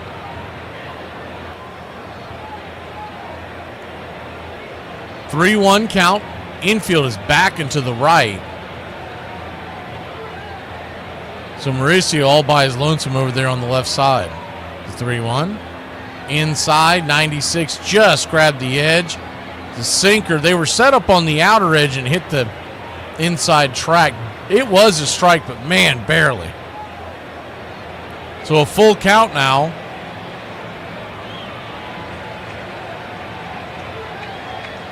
They set up high and inside the pitch.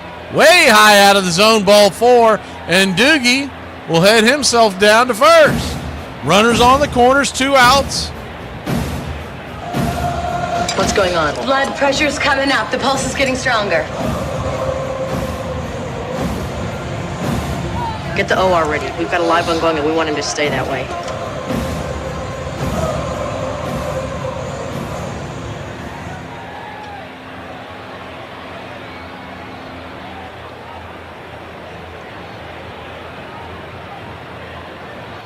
Austin Riley will come to the plate.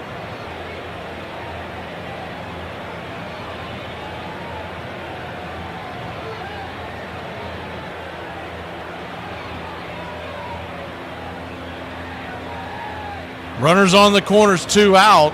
Righty-righty matchup. Here's the first pitch. Way outside, wide slider in the dirt. That ball almost got away. If it does, it's going to be a run with Nick Allen's speed. It's 1-0. Holmes is at 46 pitches, so he's okay on that front right now. Unless this inning really gets extended, he's right where you want to be.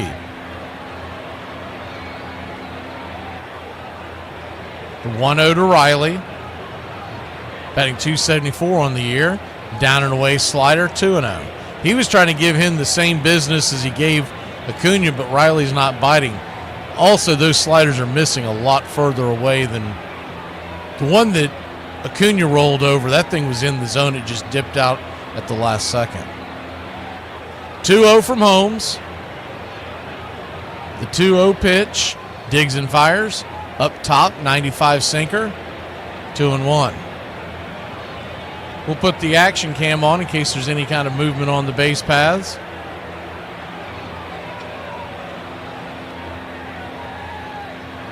Braves trail 1-0. The 2-1 in the dirt, 3-1. Ball gets away a little bit, but not far enough for Nick to come home. And it rolled up the right side, so Verdugo stayed put as well. Last thing Verdugo wants to do is run you out of the inning. 3-1 to Riley. Standing on deck is Matt Olson.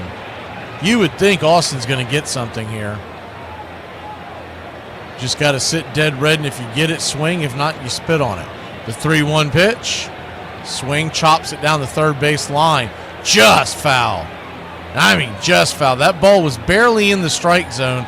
Not sure if he gets called for a strike, but he hammered it down the third base line. A 2-hopper, and it just missed from being a fair ball.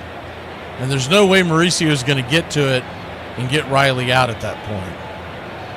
If he knocks it down, it's going to be an infield single and a run scored. Verdugo at first.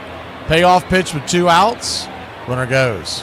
Swing and a miss, strike 3. That's that sweeper they tried to get him to swing at before. This time, it was a good one. We'll be back in a flash. Braves threaten but fail to score. We'll be back trailing just 1-0. Why is it when I'm sitting in a room and somebody says, okay, your turn to tell us about yourself, I completely forget who I am, what I do, and if I even exist? You can't start Pena first tonight. You'll have to start Hatterberg. Yeah, I don't want to go 15 rounds. The lineup card is mine.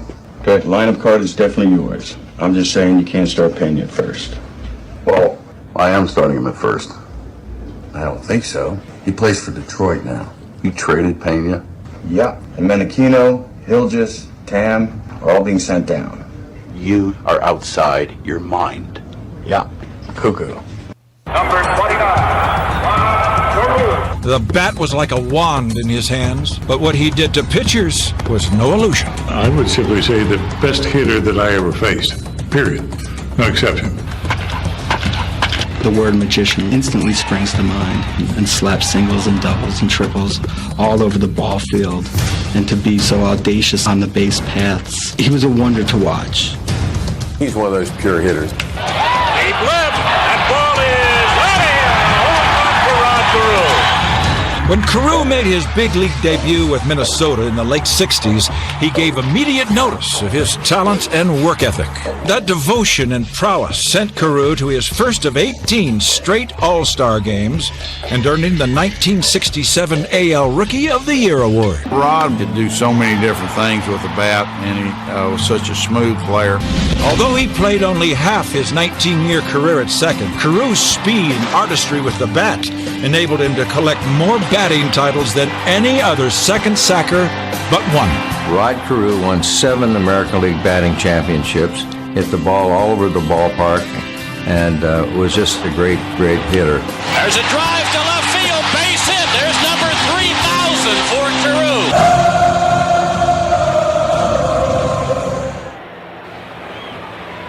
Welcome back. First pitch from Strider's a four-seam fastball. Missed outside for a ball. It's 1-0.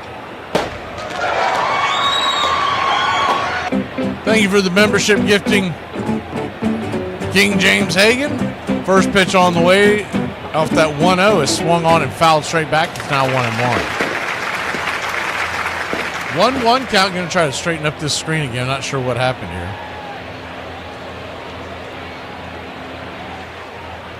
The 1-1 swing, hammers it down the line, foul into the seats, but plenty foul. About a football field foul. It's 1-2.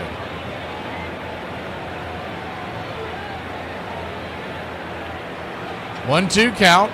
Braves trail 1-0. We're here in the top of the fourth.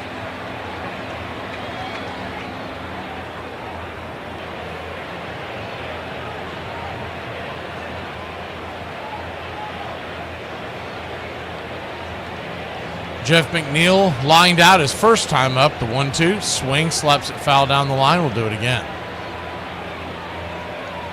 Infield playing back into the right. Outfield, normal depth, straight away. It might be a touch deep on McNeil, but not egregious. The 1-2. That 97-mile-an-hour fastball misses out of the zone. 2-2. 2-2 count.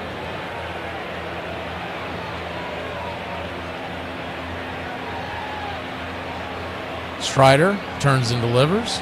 Swing, hammers that down the first base line. We'll do it again.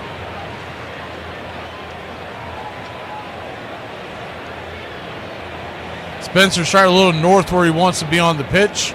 Counting only has 2 strikeouts tonight. So he once again is keeping the runs off the board so far, but he has fits against the Mets.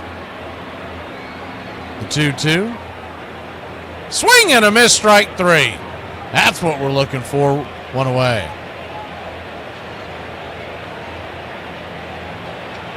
Phillies and Marlins are tied at 1. The Marlins are threatening in the 7th.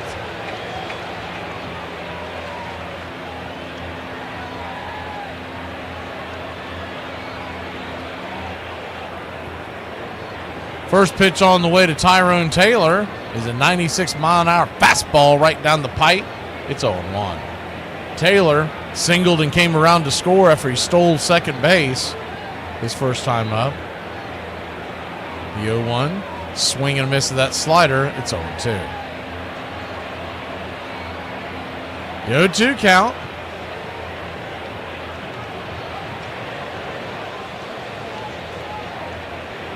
Brings it. Swing, hammered it down the third base line, but this time plenty foul.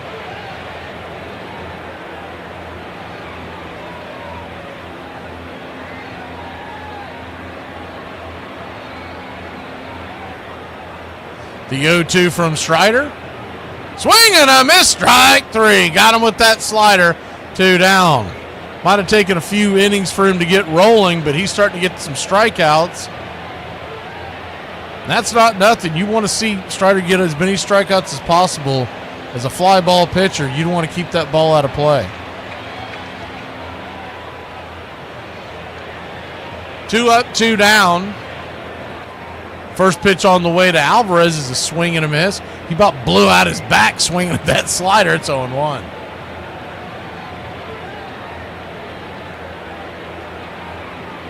The 0-1.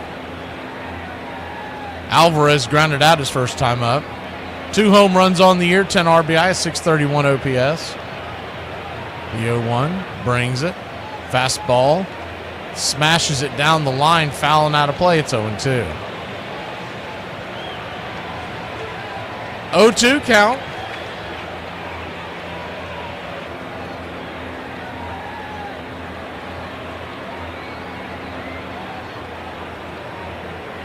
Strider brings it.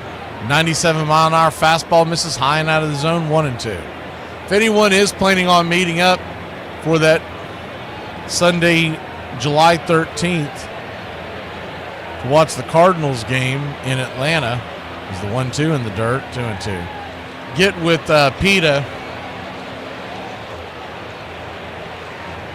She'll give you all the info.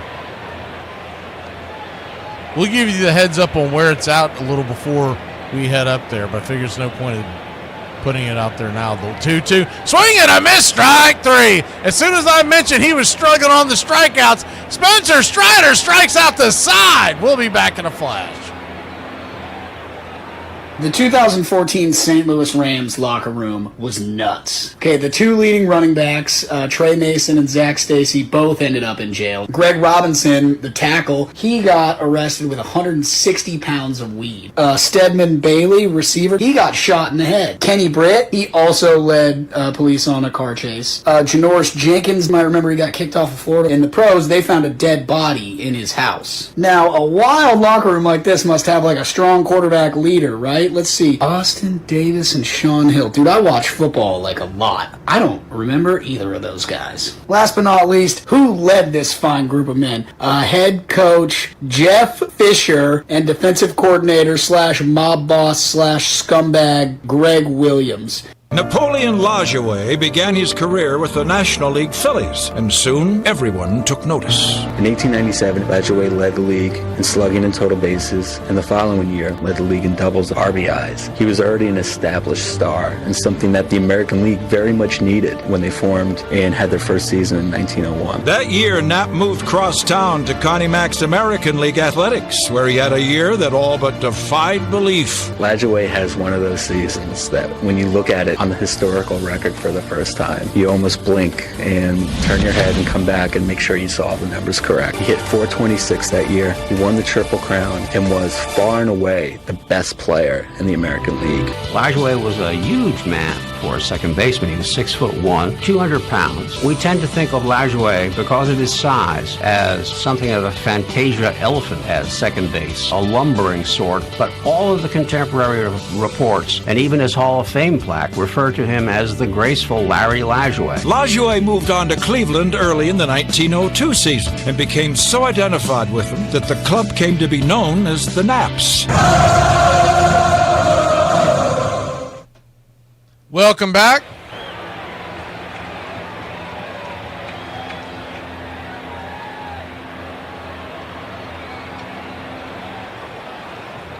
Clay Holmes goes back to work. Braves trail 1-0. We're in the bottom of the fourth. Matt Olson due up. Here's the first pitch. A sweeper down inside. It's 1-0. It'll be Olson, Ozuna, and Drake Baldwin.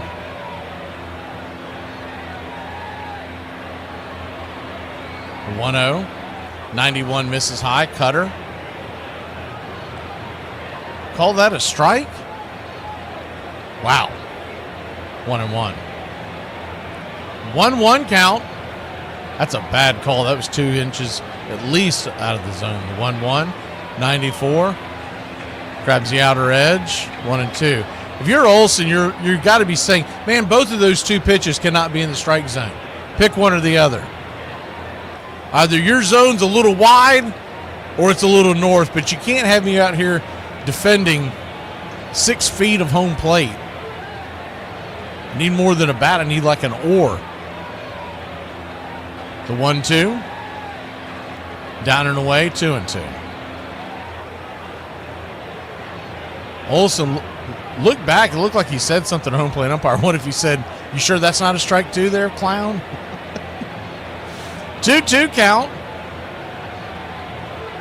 They set up high and wide. Swing, slaps it back foul. We'll do it again. I don't blame Alvarez. If he's going to call those garbage pitches, I'd be living up there all night long. Because with the velocity that Holmes has, if he throws high in the zone, he's getting the ones called out of the zone. He'd have a field day of pop flies. The 2-2. Swing, slices it foul. 96 sinker. We'll do it again. So, Adam, I don't know why you keep asking why are they playing the Cardinals? Why we're going to... We don't make the schedule, man. I didn't choose the Cardinals. It's the game before the All-Star Day game. The 2-2, high and out of the zone, 3-2. Maybe you missed that part of the conversation, but it's the day before the All-Star break, and we're coming into town for All-Star festivities, so we figured why not meet up and watch the Braves game. The 3-2, outside wide ball 4. He'll head on down to first. This is not watered down. This is Ice House. And I don't have it in front of me, but it's just a little restaurant bar that's outside of the Battery area because they're going to be charging tickets to get into the Battery all weekend long leading up to the All-Star game. So we wanted to find a place that didn't have that issue. First pitch on the way to Ozuna is a sinker on the outer edge. It's 0-1. Righty-righty matchup. Ozuna grounded out his first time up. The 0-1. Swing hits it up the middle. That's going to find a way through for a base hit. And the Big Bear comes through. Let's get it, Braves country. First and second and nobody out to start the bottom of the fourth inning. His second at bat. I was just about to make a joke that he needs to be the opposite of, what was the guy's name in Major League? Was it Willie Mays Hayes? Remember how they made him do push-ups every time he hit a fly ball? Well, I was about to say they need to do that to Ozuna with ground balls because he's such a candidate for a double play. You want to keep the ground balls to a very minimum. But that one, he snuck through the defense.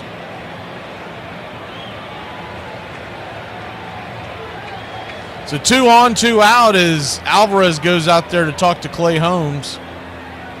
Didn't see anybody else out there with him. I believe it was just Alvarez and Holmes. Drake Baldwin will be the batter. Righty-lefty matchup. Holmes comes set, brings it. Swing. Chops the sinker down and in on Alvarez. It's 0-1. Tigers and Pirates are tied at 4 in Game 2 of their doubleheader.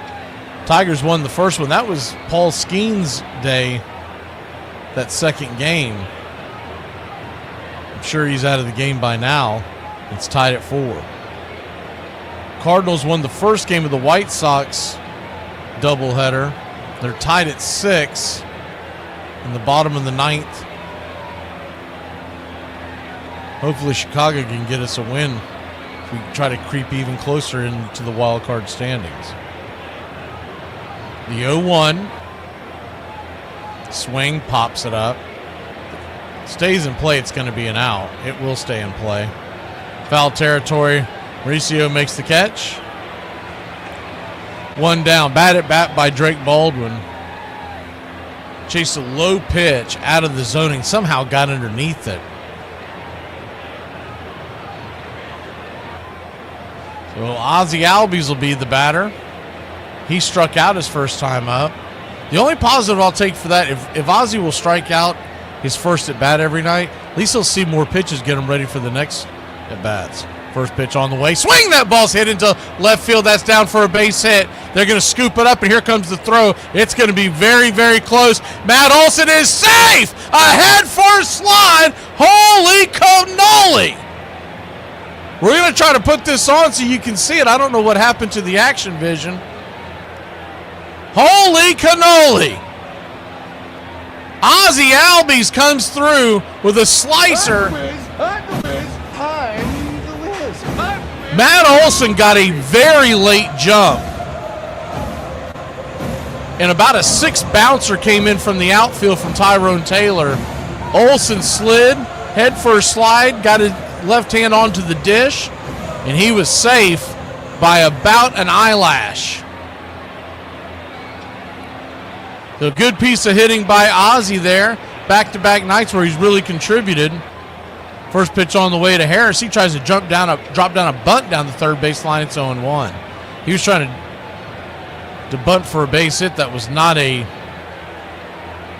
sacrifice situation. Trying to keep him napping. Mauricio still playing pretty far off the bag. The 0-1. Swing, hits it over towards second. It's going to be a 4-6 put out. They thought about trying to come through on the double play, but Harris's speed, no way they were going to turn it. Ozuna runs down to third, and we've got runners on the corners and 2 outs, but we have tied the game. And little Nick Allen coming to the plate. Nick has already hit a double his first time up down the left field line. Holmes, by the way, at 67 pitches, so that's a little north of where he wants to be. The infield is back into the left. Big hole on the right side. First pitch. Sweeper up top for a strike. It's 0-1. If he hits it to the right side with them holding Harris, he's got a pretty good chance of driving in the runner. McNeil is just a few feet to the right of second base. The 0-1. Sweeper down and away. Good take by Allen. 1-1. That's the pitch he's trying to get you to dive at. 1-1 count. Braves 1, Mets 1, bottom 4. Runners on the corners, 2 outs. They set up high and out of the zone. Swing, that ball slides down the right field line. Just foul. And I mean just foul. That was about to be extra bases, and Harris might have scored on that one. With Soto's weak arm in right field,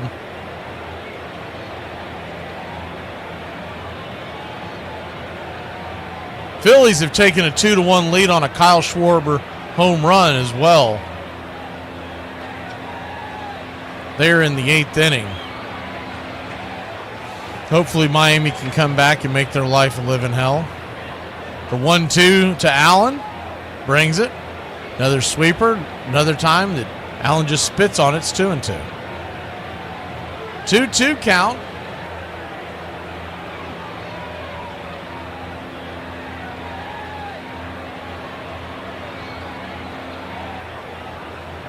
We head to Miami tomorrow for 3.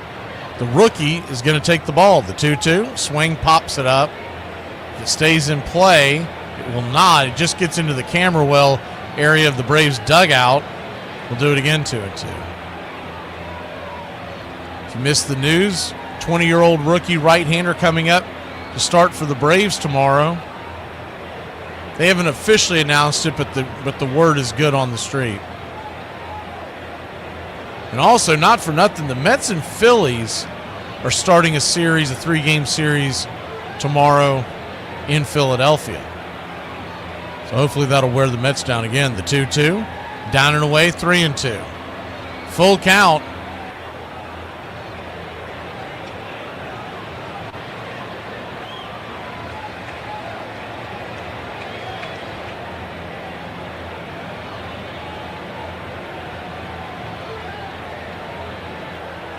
Full count. Pitch on the way. Up top. They're going to punch him out. Another high strike by Paul Clemens. Man, that's a questionable one at best. We'll be back in a flash. He probably should swing, though. He's got 2 strikes. You can't rely on Paul Clemens.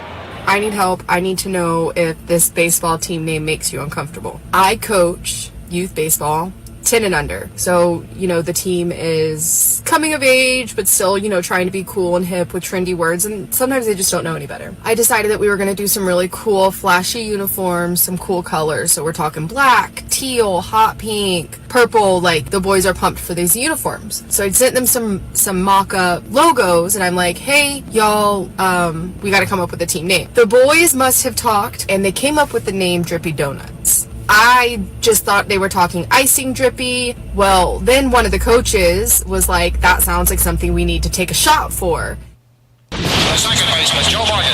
He could hit the long ball. There she goes, deep to right field. Put me out of here. He could hit for an average. Morgan, line drive, base hit right field. Could steal bases. Joe is best known for his exploits with the Big Red Machine, but he broke in with Houston in '63. I had played for the Astros my first 7 years in the Major League. There wasn't a lot of history with the Astros. They hadn't won any championships. They didn't have anybody in the Hall of Fame. So when you go to Cincinnati, all of a sudden, now you're on a team with, Johnny Bench, Pete Rose, Tony Perez, and all these great players. And it's just a whole different atmosphere. Morgan hits it high in the air and deep to right field. He was the guy that scared me the most in their lineup. He was lights out. That man has the upper body strength of a fullback. I'd rather face any other guy on their team except for Joe Morgan. Morgan was the spark that ignited the Big Red Machine's offense, earning back-to-back MVP awards while leading the team to World Series titles in both '75 and '76. There was no better offensive player in the National League, and I suspect in all of baseball, there in that run that Joe Morgan had. I'm just here to say that I may not be to y'all, but the crackhead down here at my local corner store told me that I was built like one in Baywatch tournament. So, Welcome back. Braves have just tied this one up. 1-1. We go to the top of the fifth. Mauricio took the first pitch for a strike, and the 0-1 is a swing and a miss. It's 0-2. Ronnie Mauricio batting 190,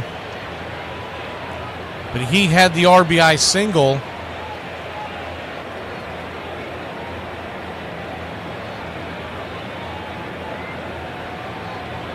The first took the lead in this game. The 0-2, swing and a miss, strike three. Ball gets away a little bit, but Drake Baldwin will flip it down to first. One away.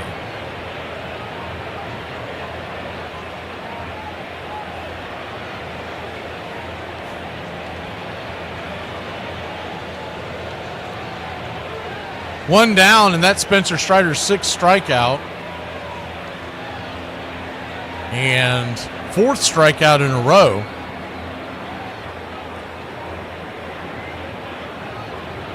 Francisco Lindor will come up.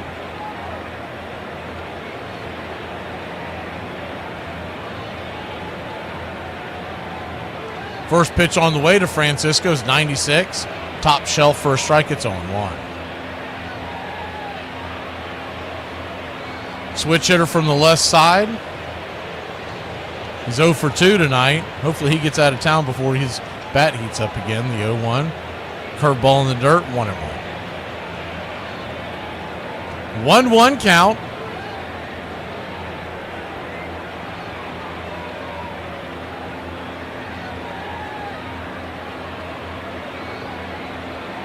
Kicks and fires. 86 high and out of the zone. 2-1.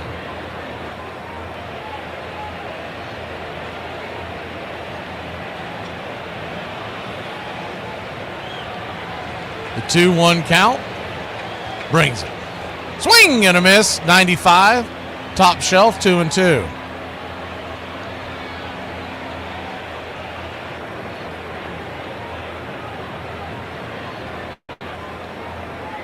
Didier Fuentes is the pitcher coming into tomorrow as the 2-2 way outside wide. Four-seam fastball misses. Full count.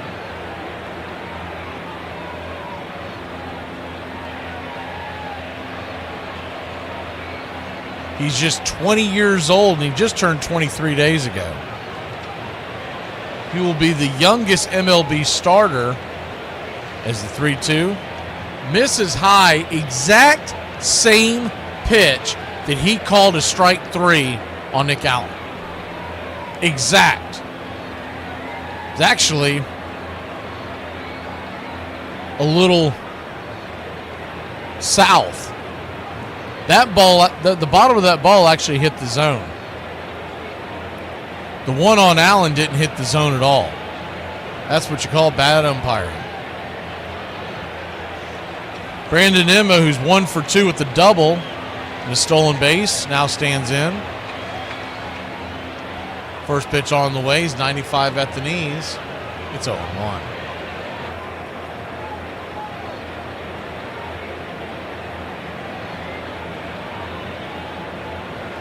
The 0-1.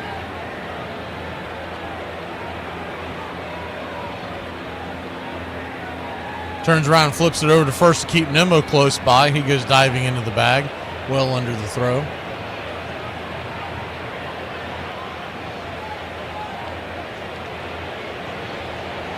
Oh, 0-1 count. Pitch on the way. 94, just below the knees, 1-1. Strider's getting pinched. He's not getting the high strike or the low strike.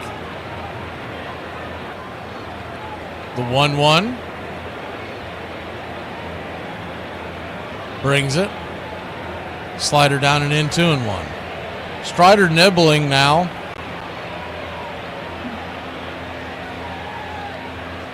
He's in danger of working himself into a real jam. On deck, you got Soto and Alonso. The 2-1 swing. That ball's blasted down the right field line. That ball is gone, but just foul. Man, it missed the right field pole. He kept bending sharply, and altogether, when you see it on the screen, looks like it missed it by a ton.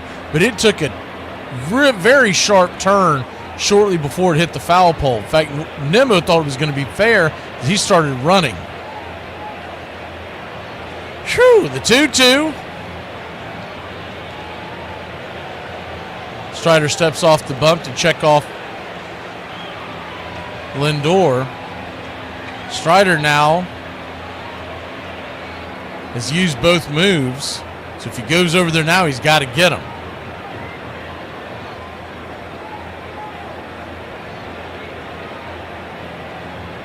The 2-2 from Strider. Swing and a miss, strike 3. Got him with that slider. Strider, 2 away. Man, was that a nice pitch. His 7th strikeout of the game.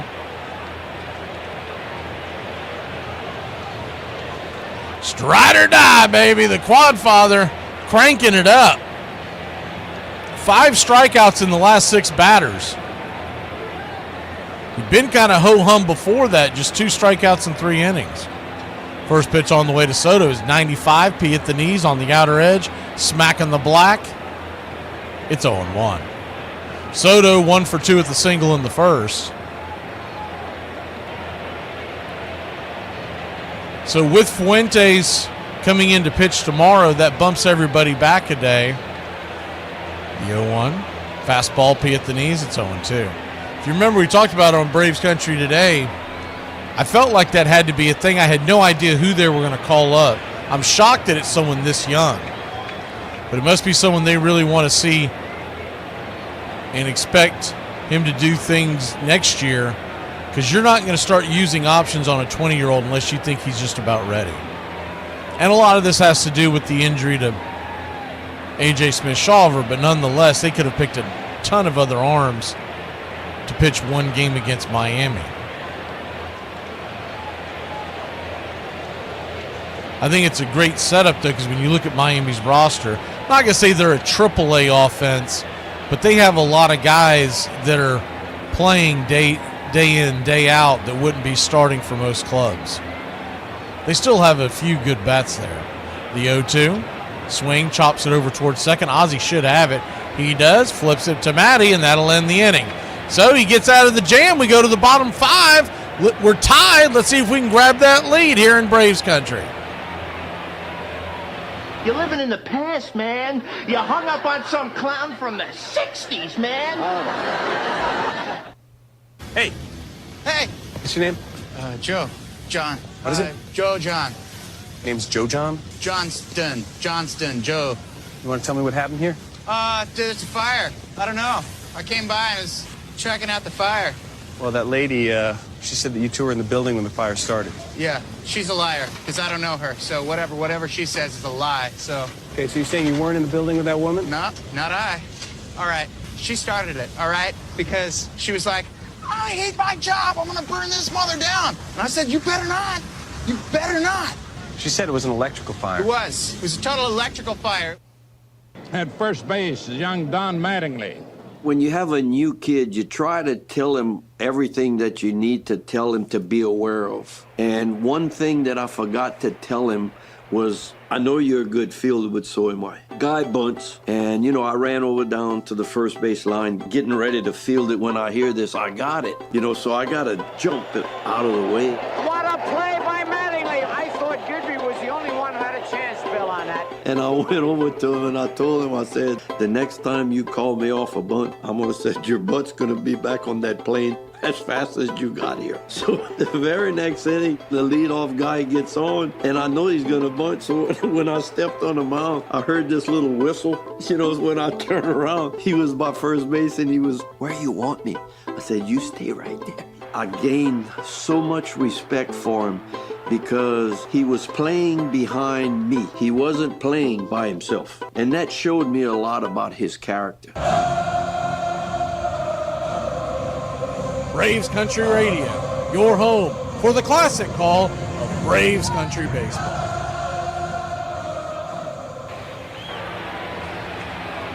First pitch on the way to Ronald Acuna Jr. is swung on and sliced down the right field line. It's 0-1 sweeper. He was just a touch behind. Acuna 0 for 2 with 2 groundouts. The 0-1 from Holmes. Sinker down and in, 1-1. Clay Holmes is sitting at 76 pitches through 4 innings. That's very north of where you want to be. You typically want to be there at the end of 5. So they may be able to get him out after this inning if they can put some pitches on him. The 1-1 inside has to dance back a bit. It's 2-1.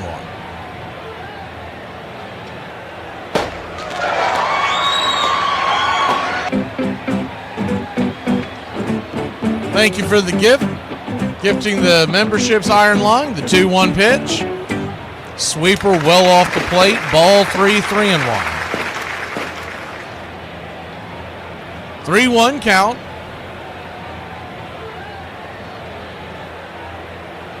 Acuna came into today batting .390. The 3-1 in the dirt, ball 4. So he'll head on down to first. And we got the first runner on here to start the inning. Nobody out.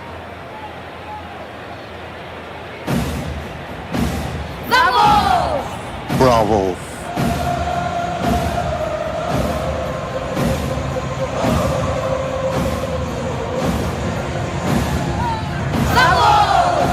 Bravo.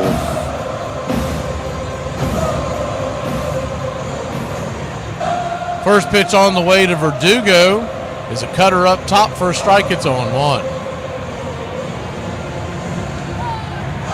The 0-1. Righty-lefty matchup.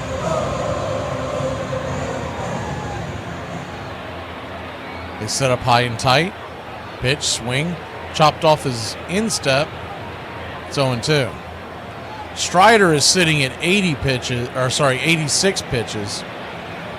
So you would think, best case scenario, the 6th inning is his last inning. If he had an incredibly quick 6th, then maybe he goes up for the 7th, but it's not likely. The 0-2 count, down in the dirt, 1-2.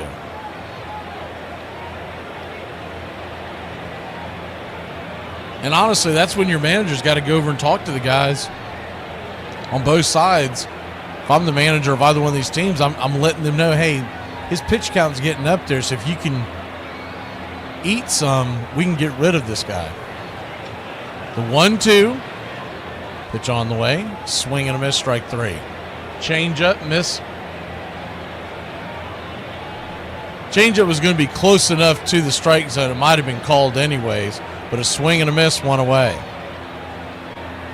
Verdugo, now 0 for 2 on the day. He did walk his second time up. That'll bring Austin Riley to the plate. Riley, the 0 for, fly out and a strikeout. First pitch on the way, high and inside, spins him around. It's 1-1. Sweeper.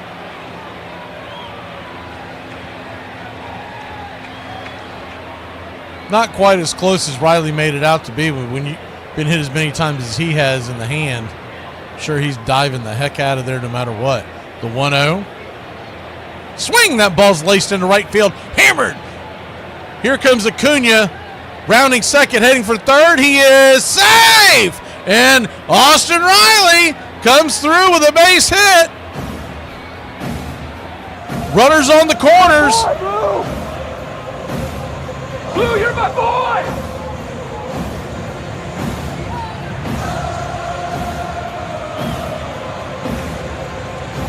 Runners on the corners and one out. That'll bring Matt Olson to the plate. Good hard hit ball, sliced it into right field. Kind of an inside out swing, and Acuna goes first to third. So now the infield is back into the left trying to set up the double play. But there's a huge hole on the left side as the third baseman is close to the bag. First pitch on the way, 90 cutter. Misses up top, it's 1-0. Lindor is playing close enough to second where he could basically step on it in 2 steps. And then you got Mauricio playing almost level with third and very close to the bag because of Riley. Or excuse me, because of Acuna over there. The 1-0, off the plate, 2-0. On deck is Ozuna. You wonder if Holmes may be pitching around Olson, willing to load the bases to set up the double play possibility with the Big Zoo. There is a couple of guys stirring in the Mets bullpen right now. The 2-0, outside wide, 3-0. A little surprised they don't just walk them right here. 3-0 count. Olson knocked one out last night, his 15th of the year. He's walked and scored a run tonight.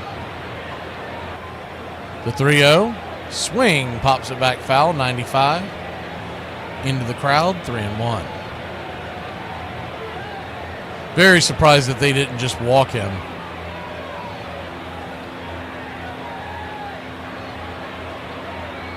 You set up the double play with the slow-footed Ozuna.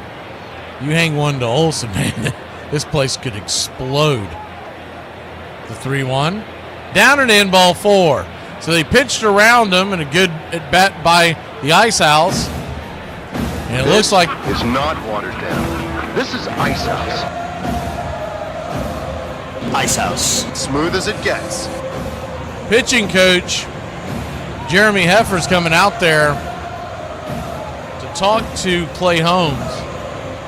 Hefner seeing Holmes at 90 pitches. The bases are loaded. One out. Ducks all over the pond.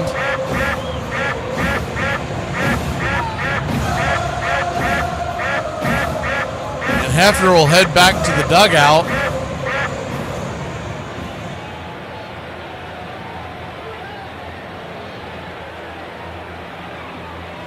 So Marcell Ozuna, big thing he's got to do here is make sure he does not hit into a double play. He's got to get underneath whatever he brings him and doesn't bang it on the ground.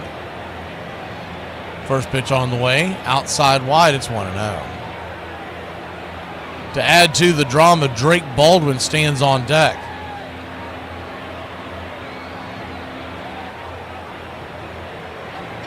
Bases loaded, one out. The 1-0 from Holmes brings it. Swing, lifts it down the right field line, but foul. Man, is that close. That was a lot closer than I thought it was. It hit to the right side of the foul pole by about 5 to 7 feet. The way that launched, I thought it was going to be plenty foul, but it kept going and going much straighter than it first appeared. Man alive. That was so close. The 1-1. Sweeper down and away 2-1. He's really trying to get people to chase that sweeper. Down and off the plate.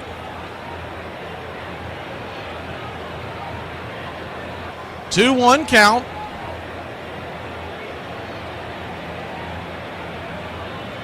The pitch. Swing and a miss at the sweeper.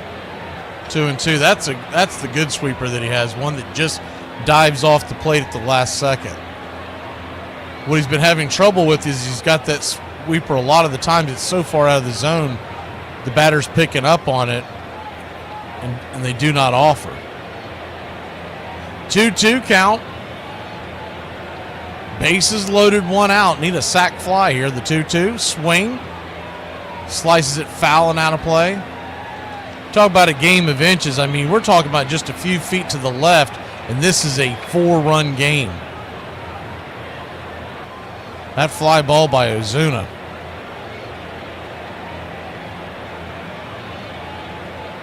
The 2-2. They set up on the outer edge.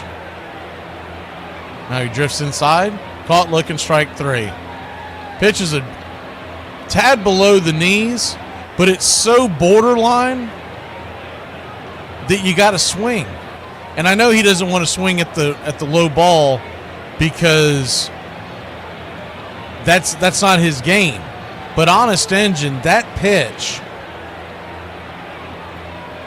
and Ozuna had a big reaction to it. From my knowledge, no one else is saying anything from the dugout. So he's fighting the fight by himself as the first pitch on the way is high and inside to Drake. So it's 1-0. But the point is, the pitch was just a touch below the zone. It's a pitch you can't really take with 2 strikes because you know the guy behind the plate, Clemens, has had a goofy strike zone and it's just too close. But Ozuna doesn't want to hit into a double play, and that was a double play ball. The 1-0, right down the pipe. 1-1. 1-1 count. Holmes is about to throw his 99th pitch.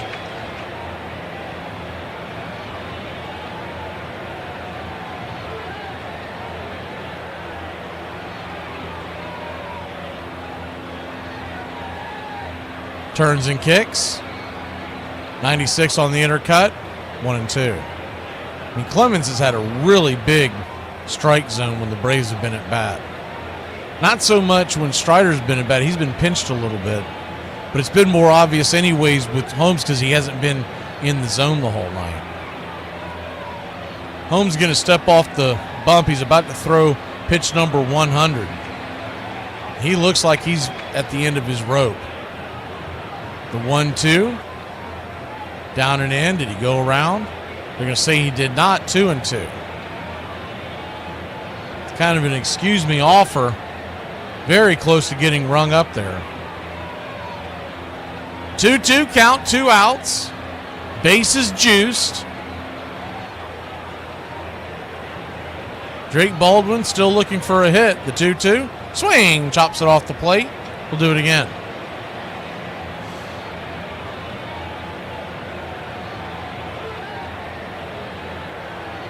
Drake Baldwin. Been sitting on 7 home runs. It feels like forever. 19 RBI. The 2-2. Swing, slaps it foul. Good defensive swing there.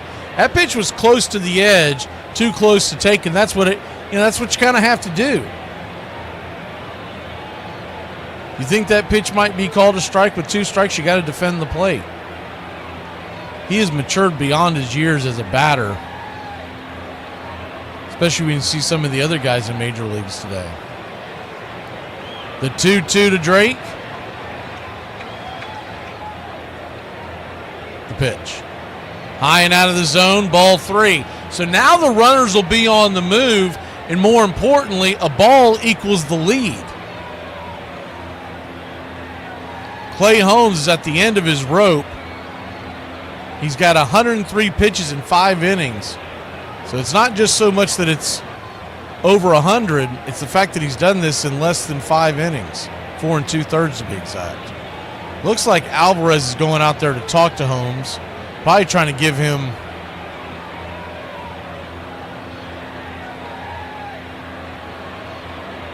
they were motioning like it was the pitch com. But that could just be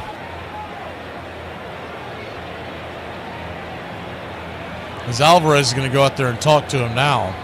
They're blaming it on the pitch com, but at the end of the day, it's given him a chance to catch his breath. So these games are played by teams, but if you look at Clay Holmes' ball cap, it is soaking wet, so it might have just zapped out. One of the equipment guys is coming out there to give him a new pitch comm device. That just adds to the drama of a tie ball game.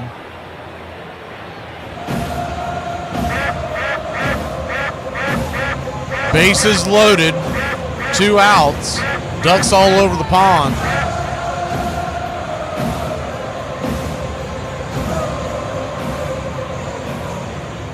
And Alvarez will go back behind plate.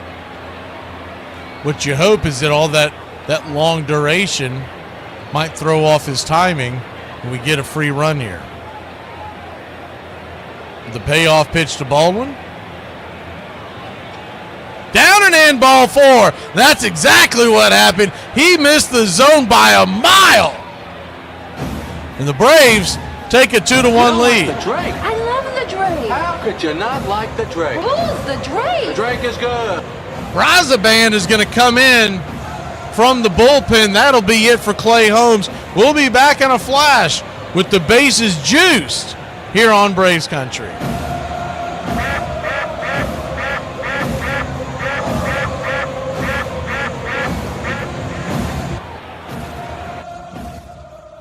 On this date in 1846, Alexander Cartwright's New York Knickerbockers played their first game against an opposing club. They will lose the contest 23-1 to the New York 9 at Elysian Field in New Jersey. The contest was considered as the first organized baseball game to use Cartwright's rules, which featured foul territory, outs made by tagging runners, and 3 outs per side. The New York 9 was an assembled team who had previously had mostly played cricket before the contest. On this date in 1903, in Manhattan's East Harlem neighborhood, a baby boy weighing nearly 14 pounds becomes the second child of 4 born to German immigrants, Heinrich and Christina Gehrig.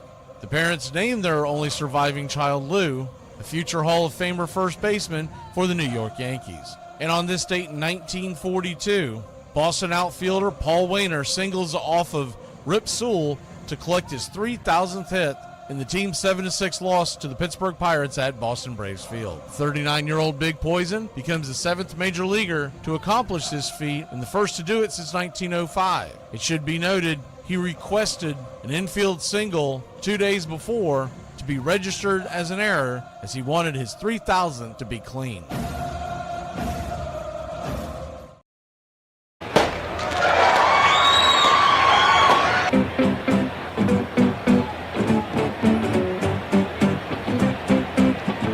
Welcome to the Country Club, Alex P.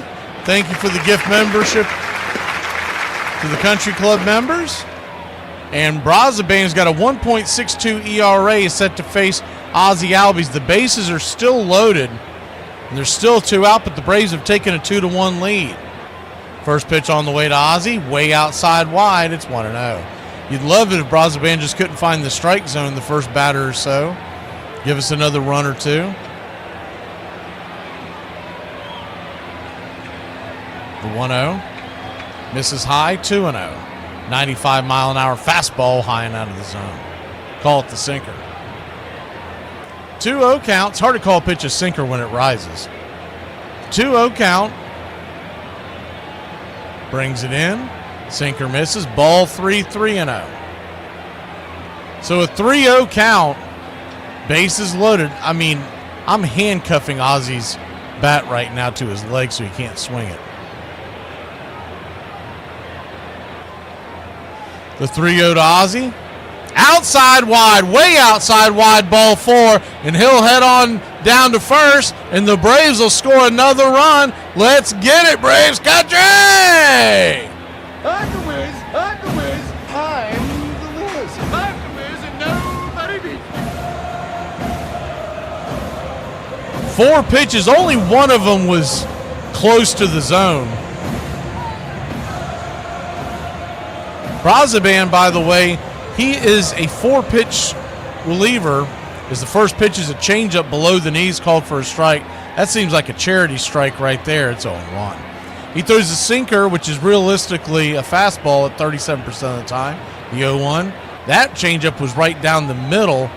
It's 0-2. That's the one that's right in. I mean, that pitch there was right in Harris's wheelhouse. I'm a little surprised he didn't take a whack at that one. The cutter, 13%. Changeup, 37%. And the four seam at 13. The 0-2. Swing, fouls it back. 98-mile-an-hour fastball. He was trying to finish him off there. It's 0-2 once again. Spencer Strider pacing in the dugout. Ready to go out there for inning number 6. The 0-2. Swing. High chopper over towards first. If it stays fair, it's trouble. And Pete Alonso drags his foot and hits the bag. He almost stumbled. That is one big klutz. Braves take a 3-1 lead. We head to inning number 6.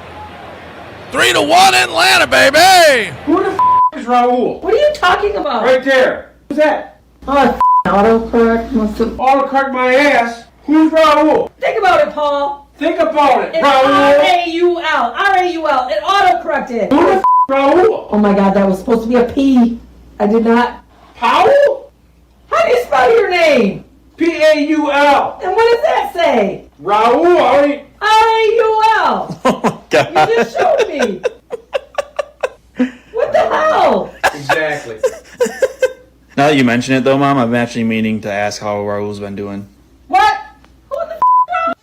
Number 2. Confidence, to my way of thinking, is the most important thing. Confidence was something Eddie Collins never lacked. They don't call you cocky for nothing.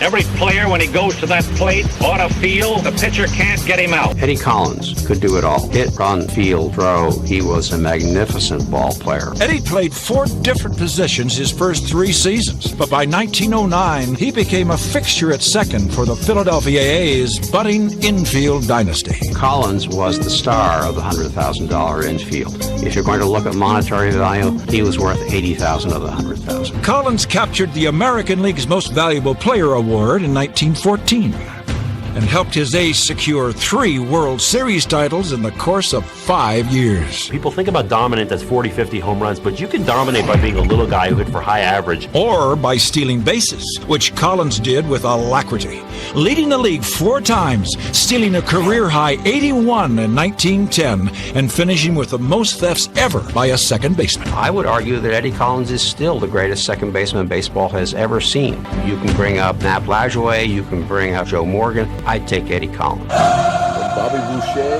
to Rick Vaughn, who's your favorite fictional sports athlete from a movie? Welcome back. Braves have taken a 3-1 lead, and Spencer Strider will go back to work for inning number 6. First pitch on the way. 94-mile-an-hour fastball high and inside to Pete Alonso. It's 1-0. The only downside of that inning is that Spencer Strider sat in that dugout for a long time, the 1-0. Fastball right down Main Street, 1-1. Sometimes you can get cold and it's hard to get warmed back up when you sit out there so long. 1-1 count. Slider down and away. Ball 2, 2-1. Spencer Strider sitting at 7 strikeouts. Really dialed it up the last 2 innings. 2-1. Fastball swung on, smacked on the ground over towards the right. Ozzy's got it. Pirouettes, fires it to first, and it's a 4-3 put out. 1 down. That's what you like to see is a quick out. Trying to find a shutdown inning here after taking a 3-1 lead. Braves trailed 1-0 after the second inning. Tied it up in the bottom of the 4th, took a 2-run lead in the bottom of the 5th. Top of the 6th here, and the first pitch on the way to Marte is a fastball well off the plate. It's 1-0.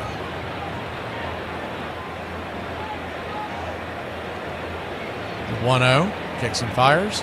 Fastball right down the inner cut, 1-1.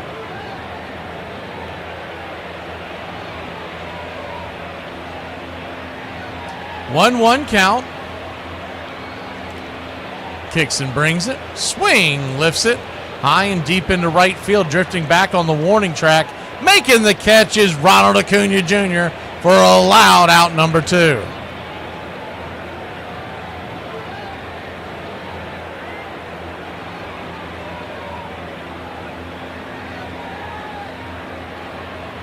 Two down.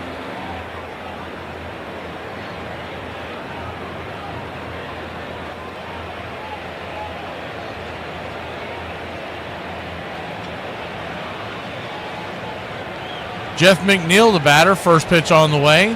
Swing, fouls it back, 95-mile-an-hour fastball. It's 0-1.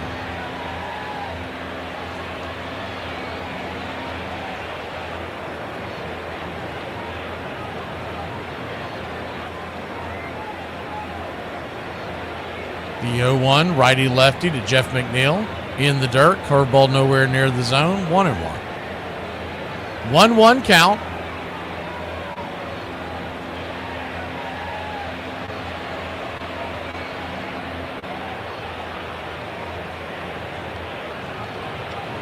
Strider brings it.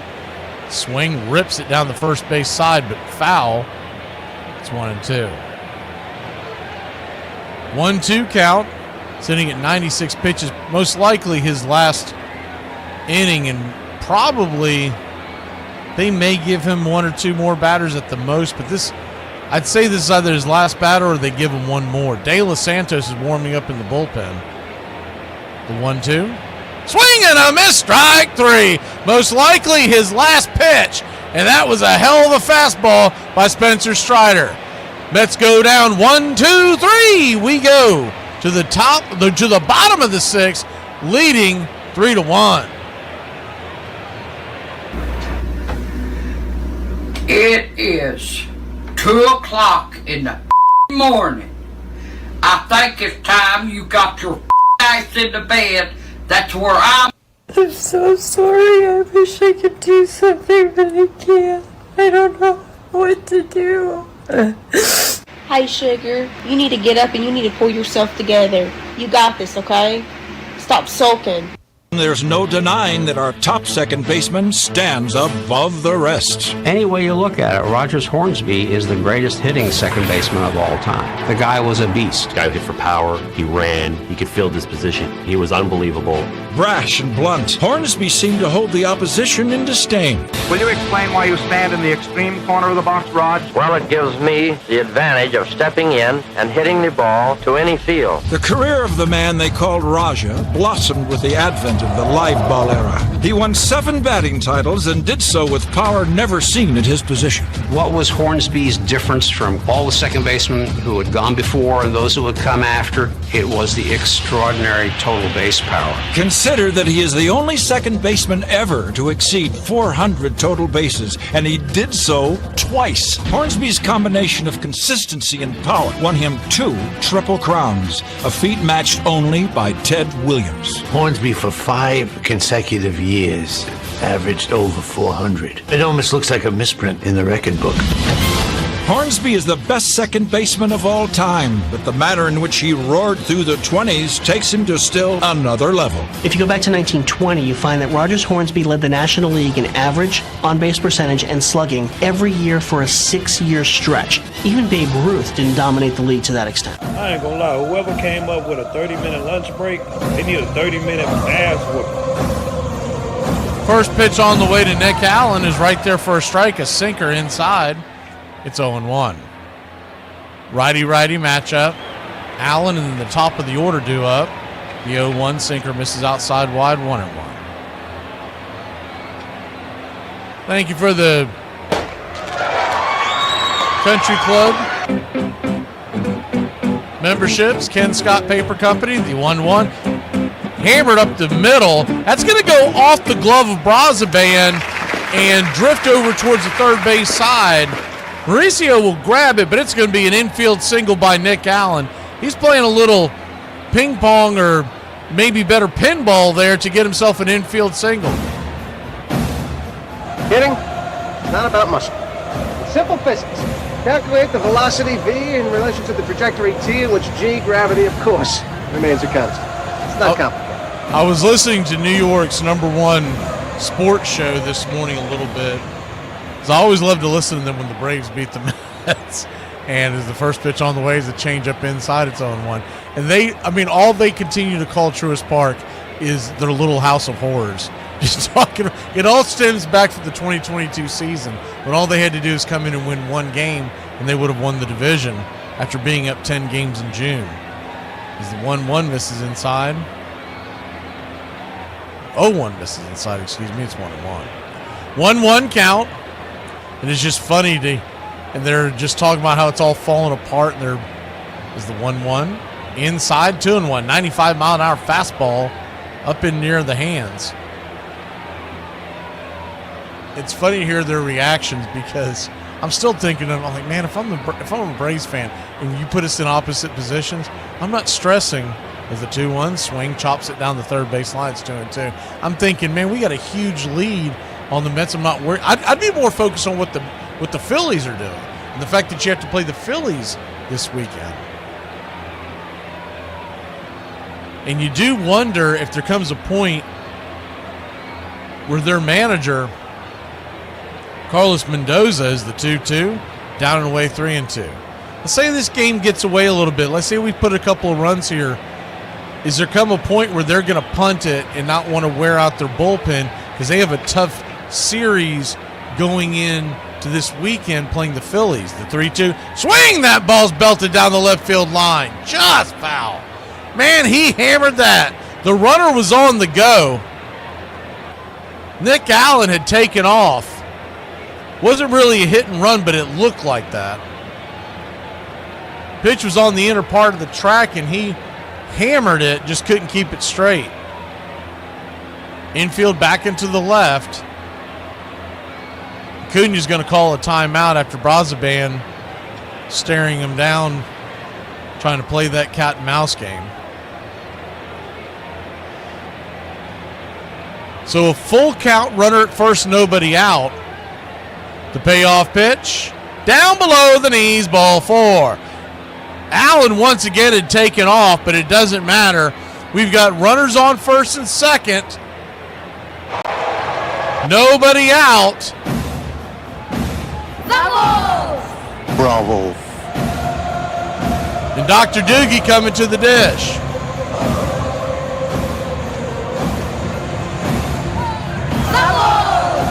Bravo.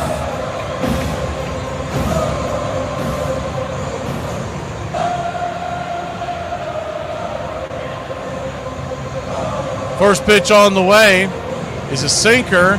Down and away, it's 0-1. Thank you for the memberships by Ken Scott Paper Company. I think we missed the $5 donation by Alex P. So I want to make sure we play that.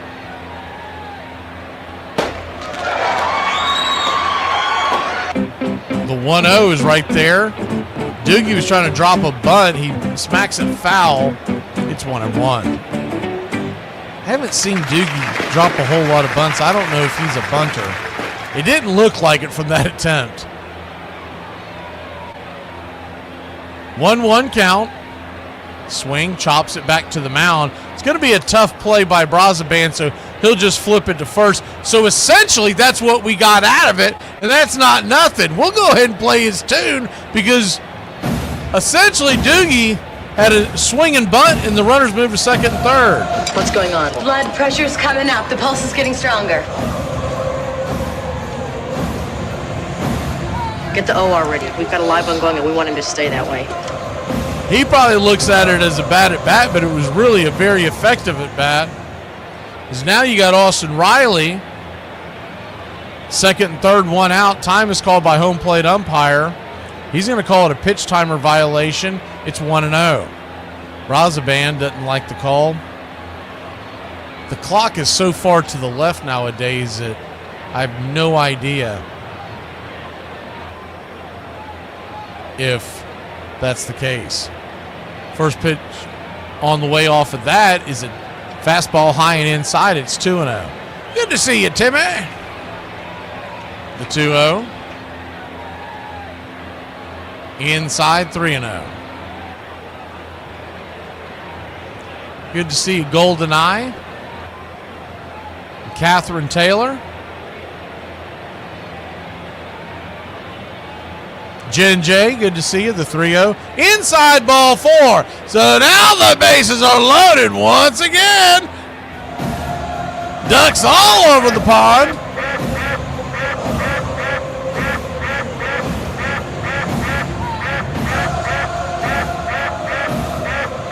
Jeremy Hefner's going out there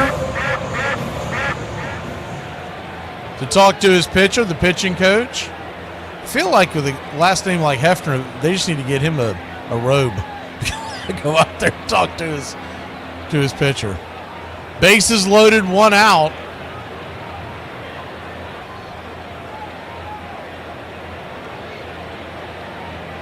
Phillies did end up winning that Marlins game, in case y'all missed it. 2-1 was the final. The Mets have a right-hander warming up in the bullpen, but I did not see his number. So we'll have to wait on that. We were talking about this a second ago. If the Braves put one good punch here on the Mets, they're going to punt this game because they've got a big series, much bigger series against the Phillies starting tomorrow. First pitch on the way is a changeup down and in to Matt Olson. It's 1-0. Bases loaded, 1 out. The 1-0. 92. Right there on the outer edge, it's 1-1. Orioles and Rays are tied at 1. They're in the 6th. Pirates and Tigers are in a rain delay in the 9th, tied at 4. The 1-1 swing. That ball's hammered down the right field line. That's going to get down where the green grass grows. 1 run will score. The Atlanta Braves lead 4-1. 2 runs will score. The Atlanta Braves lead 5-1. 3 runs will score. The Atlanta Braves take a 6-1 lead, and the Ice House rocking and rolling. This is not watered down. This is Ice House. Ice House. Smooth as it gets.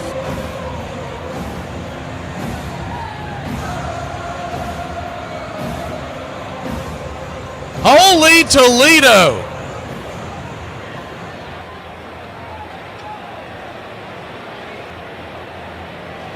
That ball was raked into the right field corner. And though Soto and the Mets were playing him to pull, he had a long way to go, and the ball got shot down there so quickly.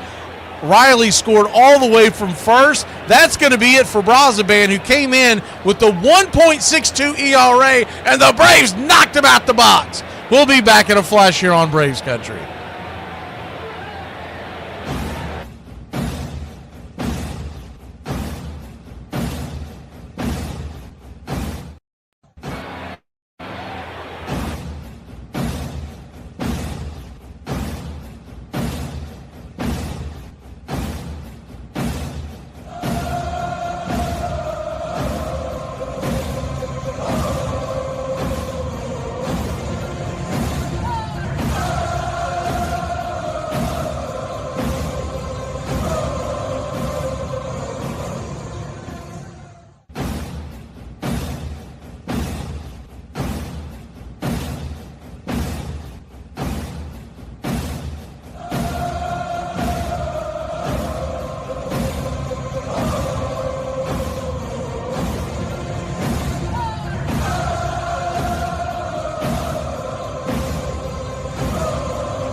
Justin Hageman is coming in, right-hander with the 2.7 ERA.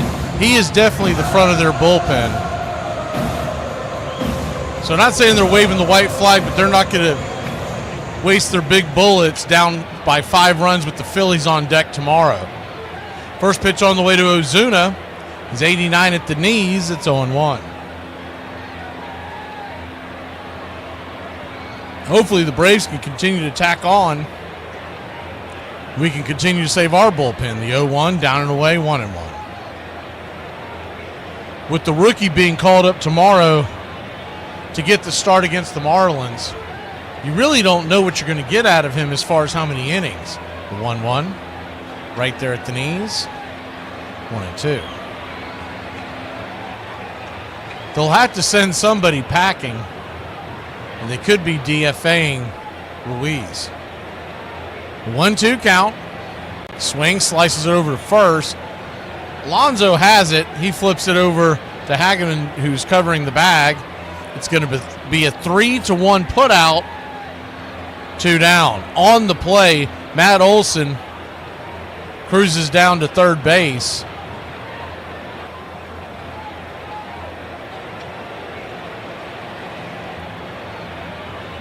And that'll bring Drake Baldwin to the dish. Baldwin 0 for 1. First pitch on the way, down and in. It's 1-0. Though Baldwin is 0 for 1 hitless on the day, he has drawn 2 walks, 1 resulting in an RBI. The 1-0. Swing, that ball's chopped down the first base line. Man, if that's fair, that's trouble, but it's just foul. Kicks to the right.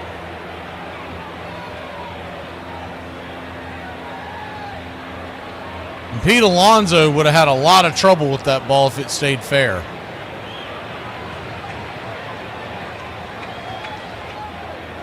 One count. Runner at third, the pitch. Outside wide. Ball 2, 2-1.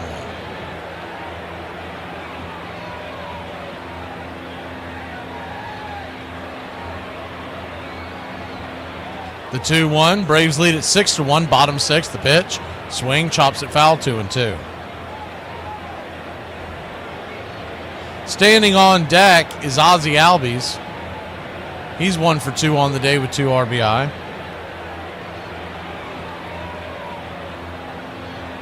In the hole, Michael Harris II.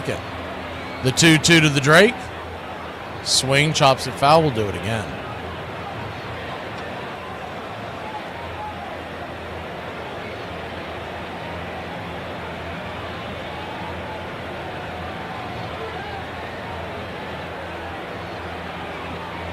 The 2-2. Righty-lefty. Brings it. Swing. Smacks it back foul. Chase 95 high and off the plate, but playing a little defensive, trying to cover the plate with 2 strikes. De Los Santos is standing in the bullpen. He's ready to go. The 2-2. Swing, chops it over to second. That ball's going to skip through for a base hit, and the Drake has come through again. An RBI single, and the Braves lead it 7-1. The Drake. I love the Drake. How could you not like the Drake? Rules the Drake. The Drake is good. Hard chopper that bounced well past Alonso. He does not have a ton of range at first. He would have never gotten to that anyways. But playing Drake pretty straight up, and the ball bounced just past the diving Jeff McNeil into right field. McNeil gave it the old college try as the first pitch on the way is popped up by Ozzie. That'll be an easy fly ball out. Who wants it? Tyrone Taylor will get it, but not for your Atlanta Braves. Go out there and put 4 more on the board. It's 7-1, Atlanta. This is not watered down. This is Ice House. But at the same time, like I said, and me, I'm 56 years old. Damn! I'm sorry. I was overweight and looked terrible, but AIDS helped me lose 46 pounds. The AIDS diet plan helped me lose 28 pounds. AIDS helps control your appetite so you lose weight, yet AIDS lets you taste, chew, and enjoy. And the appetite suppressant in AIDS is not a stimulant. AIDS helped me to lose 18 pounds, and it doesn't contain anything to make me nervous. Question: why take diet pills when you can enjoy AIDS? AIDS helps you lose weight without making you jittery. Throughout baseball history, there has been 3 different types of ideas. Good ideas, bad ideas, and Charlie Finley ideas. Before Charlie Finley became the owner and general manager of the A's, he was an insurance salesman and worked in the steel mills. During his tenure with the A's, he had some of the wildest ideas. Here are some of the best ones I could find. Thinking that white baseballs were hard for the fans to follow, he decided to test out orange baseballs. Pitchers hated them because they were slippery and hard to grip. Hitters complained that they couldn't pick up the spin on the ball because of the minimal color difference between the orange ball and the red seam. During his spring training game in 1971, Finley tested out the idea of the 3-ball walk. The thought thought was it would create more offense and shorten the game in the process. The result was much different, and there was 19 combined walks in the only game it was used. Another idea he had wanted was every player to never sign more than a one-year contract. It would be complete chaos. He grazed sheep in the outfield and even moved in the fences to create more offense until the league made him put them back. He installed Harvey the Rabbit to deliver baseballs to the home plate umpire. He would periodically emerge from the ground behind home plate with a basket full of baseballs. His eyes flashed and the organ would play, "Here Comes Peter Cottontail." Heard of a crazy baseball idea or change? Share it in the comments. A naked guy walks into a bar. Bartender said, "What are you getting?" Naked guy says, "A draft."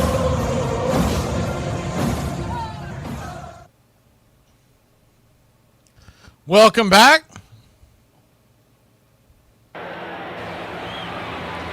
Heading to the top of the 7th, and De Los Santos will take over. Righty matchup. Tyrone Taylor, the batter. First pitch, swing and a miss at the 96-mile-an-hour fastball. Right down the pipe, it's 0-1. Braves 7, Mets 1. If you're just joining us, 1 run, 5 hits, no errors for the Mets. 7-7 and 0 for the Braves. The 0-1. Fastball smacks the black on the outer edge. It's 0-2.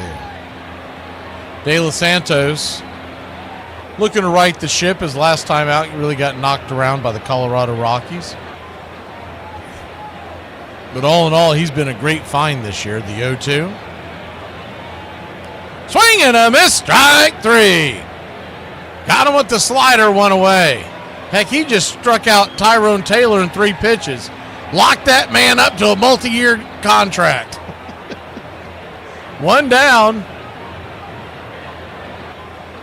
Francisco Alvarez will be up to the plate. Mauricio next. 7-8-9 due up in this inning. First pitch on the way. Kicks and fires. Swing, chops it back foul. It's 0-1. Tomorrow night, first pitch. 7:10. So it's a little later than normal in Miami. Earlier than what the Braves play, but 7:10. They're normally around the 6:40 mark, but they pushed it back. I think it's because they're playing the Braves. Looking at the rest of their schedule. The 7:10 first pitch, and we'll get to see the youngster, Didier Fuentes, step to the mound. The 0-1 swing and a miss. Back goes flying towards the third base dugout. It's 0-2.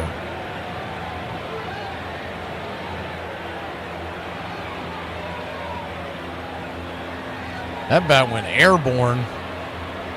It made it all the way to the Mets dugout just before it.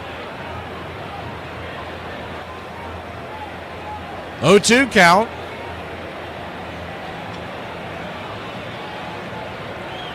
De Los Santos looks in. Baldwin sets up wide. The pitch. Kicks and fires. Down and in. 1-2.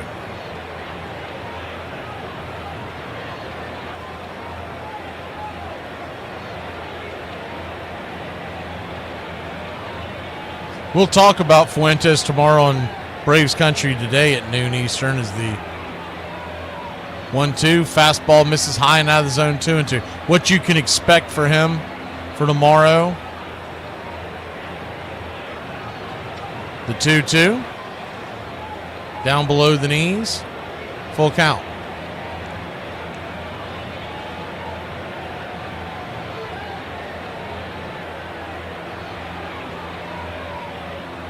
So full count. Brings it. Swing. Fouls it away. We'll do it once again.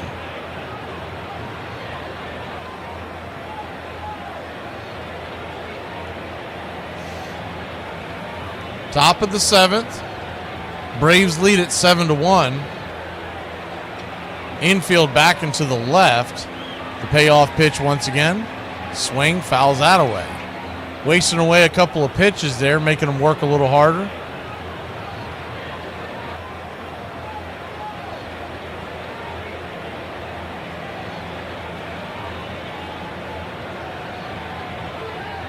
The payoff pitch. Brings it. Swing and a miss. Strike 3. 97 Up around the eyeballs. Couldn't lay off of it. 2 down. That pitch came up and in. I mean, that's a challenge pitch. And it was so close to the zone as that thing's firing in at 97 miles an hour. That's almost impossible to lay off over 2 strikes. That'll bring the number 9 batter, Mauricio, to the plate. His first pitch swinging, hammers it down the line. Foul, it's 0-1. 96 mile an hour fastball, and he was way out in front of it. Some guy walking down there just got the carom of the foul ball, and he held on to his nachos. You go 1, down and in, 1-1. Mets might want to sign him to play first base. That ball caromed off of a couple of seats, and he caught it in airborne. I just saw the replay. 1-1. Swing, chops it foul. It's 1-2. 1-2 count.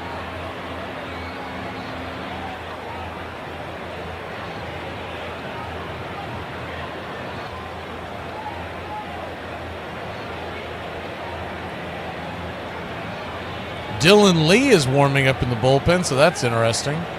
The 1-2. Swing, chops it foul. We'll do it again. I'd say that's probably because in the 8th inning, if we can get Mauricio here, you've got Lindor, Nimmo, and Soto. So 1 switch and 2 lefties, so they're bringing him in to slam the door for the 8th. The 1-2, chopper back towards the mound.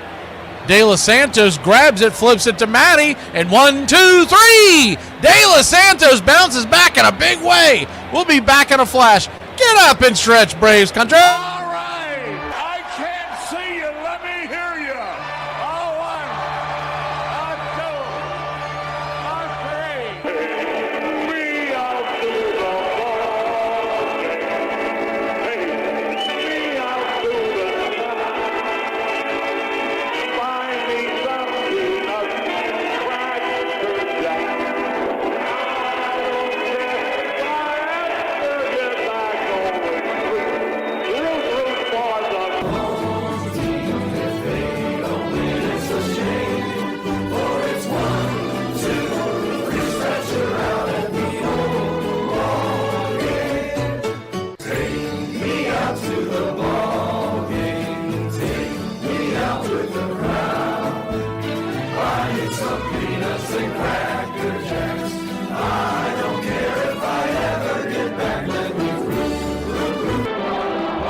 Welcome back. First pitch on the way to Michael Harris. The second is swung on. He's going to bang it over to second. It's a 4-3 put out.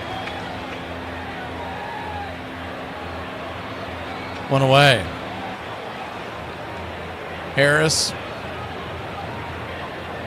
continued to struggle at the plate. 0 for 3 today. 227 batting average.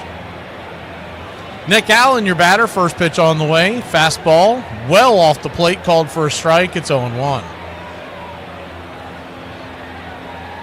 That pitch was about 2 to 3 inches wide of the plate. The 0-1 in the dirt. 1-1. 1-1 count. Hageman still in there, the right-hander. 15 pitches. I'm sure he's being asked to eat some outs here for the Mets, trailing by 6 in the 7th. 1-1. Swing and a miss. Chase that slider down and away. It's 1-2. 1-2 count. Ronald Acuna Jr. stands on deck. The pitch. Up high, miss. Swing and a miss. 95. Tried to hold up, but couldn't. 2 down. 2 down, and that'll bring Ronald Acuna Jr. to the plate. Verdugo will step into the on-deck circle. Ronnie, he's 0 for 2, but he does have 2 walks and 2 runs scored. First pitch on the way. It's a strike well inside. It's 0-1. That's affecting the game without even getting a base hit. The 0-1. Misses inside. This time he didn't get the call. 1-1. Almost the same spot, just a little higher. 1-1 count. Inside 2-1.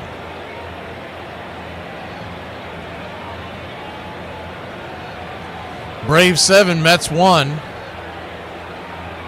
6 defensive outs away from sweeping the series, the 2-1. Chopped back up the mound. It's backhanded by McNeil, and Acuna was barely running, if that, and that'll be an easy 4-3 putout. Braves go down in order, but we got a 7-1 lead. We head to the 8th here in Braves country. Y'all, my therapist asked me what the number one thing is that inspires me to get out of bed every day, and I said it's my bladder. I worked 10 hours! All I want is great stuff! That's a little excessive. CEO is angry. I'm starving! What did you eat today? I ate nothing! Nothing! Could you see where the coach would be upset if the star player is coming in at 2 a.m. and is hungover? Without question. You were quoted as saying, "There's only one difference between Otto and me. He likes candy bars and milkshakes. I like women and scotch." Well, probably wasn't a good thing to say to your head coach. Armchair. I could be whatever you want. You just tell me what you want and I'll be that for you. You're dumb. I could be that. You won't let me draft the players I want to play. It's fantasy football, so the Hulk should be able to be on the team. If you can buy $30K for a car, you can pay $30K for me. I beg your finest pardon. You said that I should pay $30K for you when the only place you're going to drive me is crazy? Absolutely not. This not even delusional. That's dementia because you done lost your damn mind. You think about it. What is there in your life, besides your love of family maybe, that carries all the way through from almost your earliest recollections till the day you die, and you care about it in one way or another? There are very, very few things that make that list. We come to things at various times in our lives when we can comprehend them, when we have an interest in them. But we have a child's interest in baseball, in my case from the time I was 5. I can't imagine never having an interest in baseball. So it will be one of the few things in my life that I have cared about in one way or another, all the way through.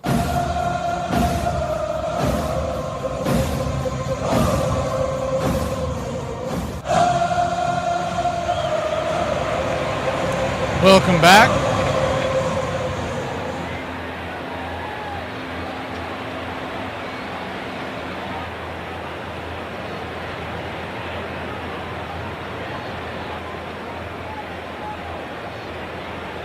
Dylan Lee comes in to start the 8th inning. First pitch on the way to Francisco Lindor is a slider well below the knees for a ball over the plate. It's 1-0.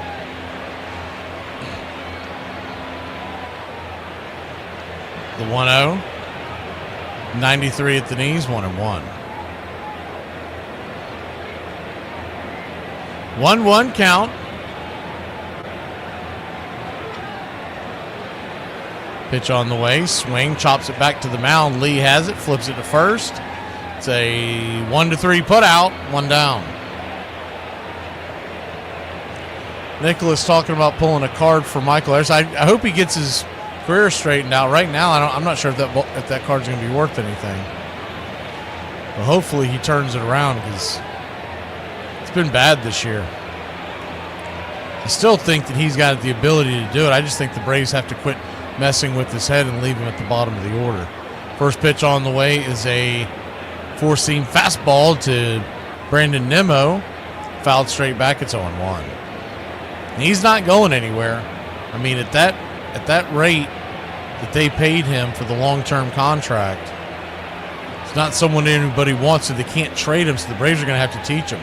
The 0-1, swing, lifts it high and deep into center field. Harris makes the catch, 2 down. One thing you don't have to teach that man is he can play defense. And I don't care how bad his offense is, I like having him in that center field lineup. Whatever he gives you offensively is a bonus, is how I look at it. And I still believe if you put him at the number 9 spot and he sees more and more fastballs because of Acuna on deck, he'll turn it around. Juan Soto, the batter. Lefty-lefty matchup. He's 1 for 3 on the night. Braves have kept him relatively quiet in this series. He did have a home run in game 1 as the first pitch on the way. 95-mile-an-hour fastball. It's 0-1. This is the best time to face Juan Soto. 2 outs and nobody on. He's under a lot of pressure in New York, and I know he's off to kind of a so-so start offensively. But he's going to perform. If you're a Mets fan or if you're a doubter, don't worry. He's going to perform. He's never going to be a defensive whiz. As the 1-1 count. Second pitch missed well inside. Pitch on the way. 95 right there on the outer edge. 1-2. One of the things that he does that doesn't really show up in your typical stat line is he draws a lot of walks. And he eats a lot of pitches. Even on outs, and you don't see him normally go in there 1 pitch, 1 out, 2 pitch, 1 out type of thing. He normally makes a pitcher work. The 1-2 in the dirt, 2-2. Now, do I think any batter is worth what he was paid? No. I mean, no. They paid him north of what Shohei Ohtani was being paid him, and Shohei Ohtani is expected to play 2 positions. But that's just an owner of the Mets, Steve Cohen, really wanting a player, and so he outbid everybody. The 2-2. Caught, looking strike 3. 95 on the outer track, and that'll end the inning. Hopefully, looks like we're going to get Soto out of Atlanta before his bat starts eating up. We'll be back in a flash here on Braves Country. Harry Potter or Lord of the Rings? It's the same thing. It's the same thing. It is not. There's an old guy with a beard. There's little halflings that run around with sticks and pretend to be magicians. You got one guy that's got a ring, and wait, the ring makes them disappear, but the other one's got a blanket. And they run around in the woods, and there's a magical creature that can make them fly. It's not the. It's the same thing. How is it not the same thing?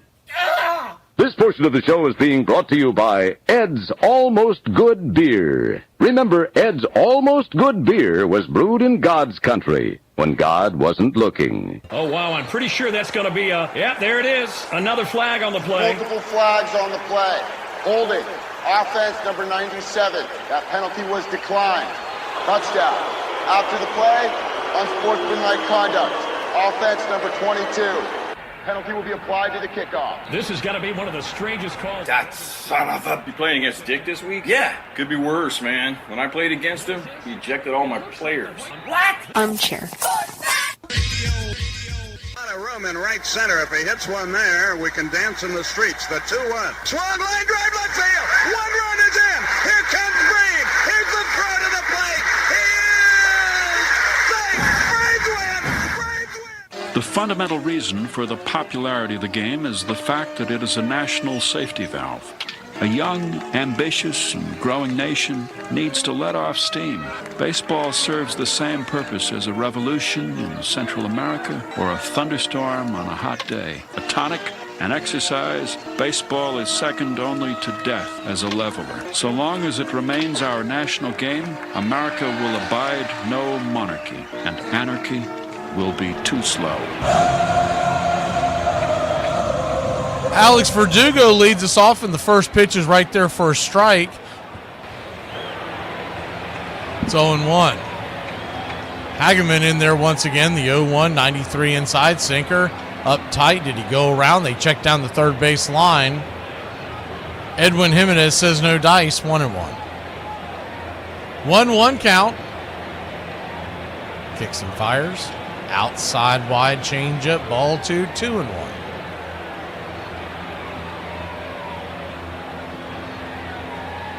Braves 7, Mets 1, bottom of the 8th, the 2-1 pitch.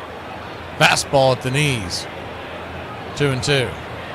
Verdugo 0 for 3, but he did walk in the third. And he had a swinging bunt. As the 2-2 swing lifts it into center. Caught by Taylor, one away. He had a swinging bunt that was very instrumental in his last time up, when the Braves put 4 on the board.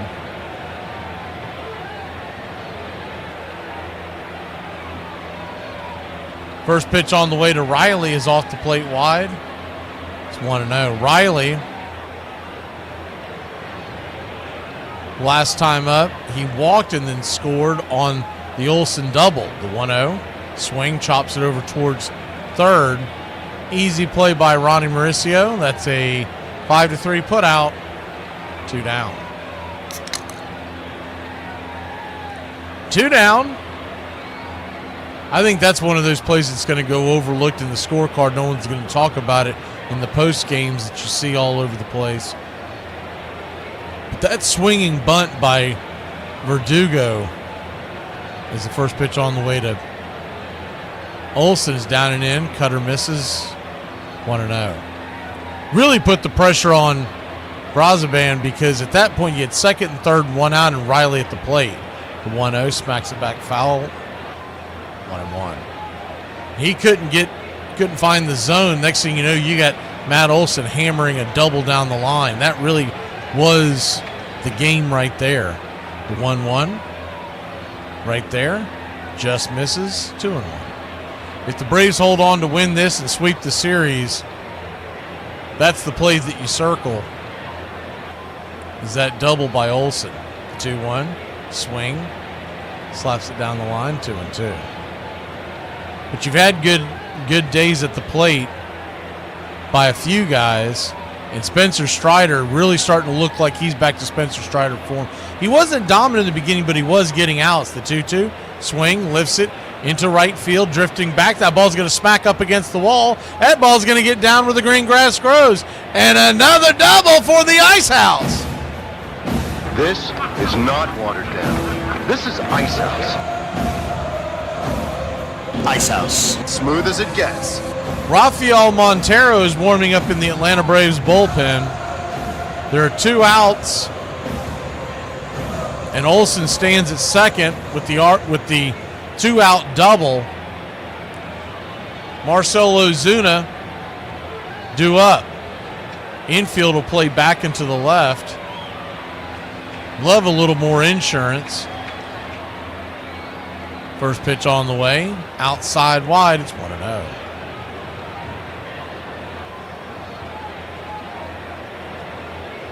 The 1-0.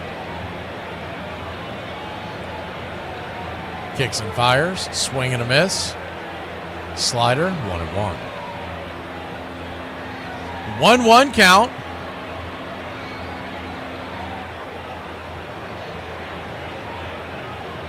Brings it inside high, 94-mile-an-hour fastball, 2-1. They checked down the line, but no way in the world did he go around. That was just hopeful thinking by Alvarez. The 2-1. Kicks and brings it. Swing and a miss. Slider, 2-2. Braves 7, Mets 1. Mets, middle of a 5-game losing streak. They'll head on tomorrow to take on the Philadelphia Phillies. The Braves fly south to Miami to face the Marlins, where the rookie Didier Fuentes is going to be on the mound. The 2-2. It's cutter outside wide, full count. I can't wait to see that kid pitch. I've seen him on a couple of games down in the minors, but you really don't get a great sense until they get to the majors. The 3-2 swing. That ball's lifted down the left field side, going back on the track, making the running catch at the wall is Brandon Nimmo for a long, loud out number 3. Man, he almost planted that one. We'll be back in a flash. Braves 3 outs away from the sweep. 5 things about the day Friday you never heard before. Casual Fridays originated from Hawaii in the 1960s. Studies show that the most common day for a bank robbery is a Friday. Movie Friday the 13th actually had created fears for people in real life. And apparently the fillet of fish from McDonald's only exists because some people don't eat certain types of meat on Fridays. Friday the 13th is the most scared day. Companies estimate they lose $900 million on Friday the 13th because they don't want to fly. They're too superstitious. You are about to meet the 9 greatest shortstops in the history of baseball. They had to have played 1,000 games at shortstop during the modern era since 1901. And we didn't make our picks based on defensive skills alone. Shortstops were also judged by their offense, their speed. How about this guy, the way he can run? Starting with number 9, Luke Appling earns the honor at number 9. Don't know him? Well, he played more than 2,200 games for the White Sox. Nobody plays over 2,000 games in a major league shortstop unless he can really field. So that tells you one thing, and his lifetime average, well over 300, tells you another. Remember my dad talking about him and talking about the fact that there was no one who could stand at home plate and manipulate that bat around like he could. He was famous for fouling off balls. Luke was the first American League shortstop to win a batting title, and he didn't just win it. And in fact, Luke Appling owns the record, highest batting average by a shortstop. He hit .388. He was such a great hitter. Old aches and pains, as they used to call him. That was his nickname. He was one of those guys who always walked into the clubhouse complaining that his legs hurt or his ankles hurt.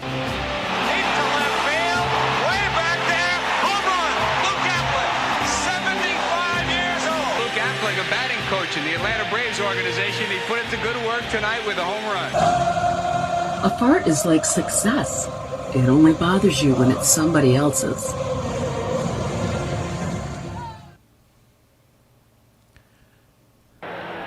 Top of the 9th we go. Rafael Montero trying to close the door. Pete Alonso, the batter, first pitch on the way, swing, blast one.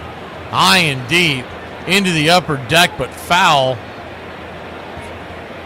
It's 0-1. You can't hit one much farther than that, my lord. The 0-1. Splitter in the dirt, 1-1. 1-1 count.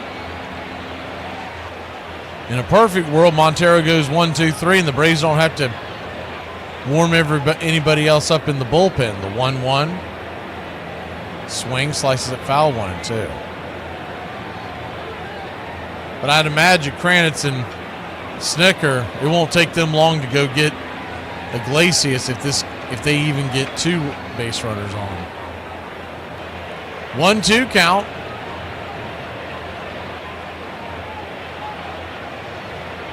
Pitch on the way. Swing and a miss. Strike 3. 96 miles an hour. Pumps it up top. 1 away. I was curious in the break, so I wanted to know what Fuentes meant. In Spanish, it means fountain.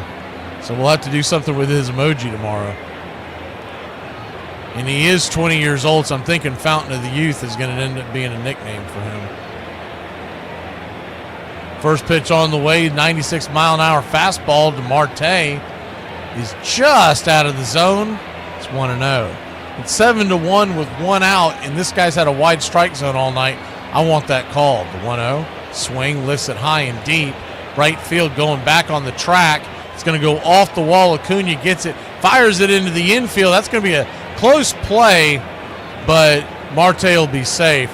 Ball gets away from Allen, but Marte will stay put, didn't get far enough away. And he just has problem with Montero, his fastball, he's got heat. A lot of times his fastball doesn't have much movement.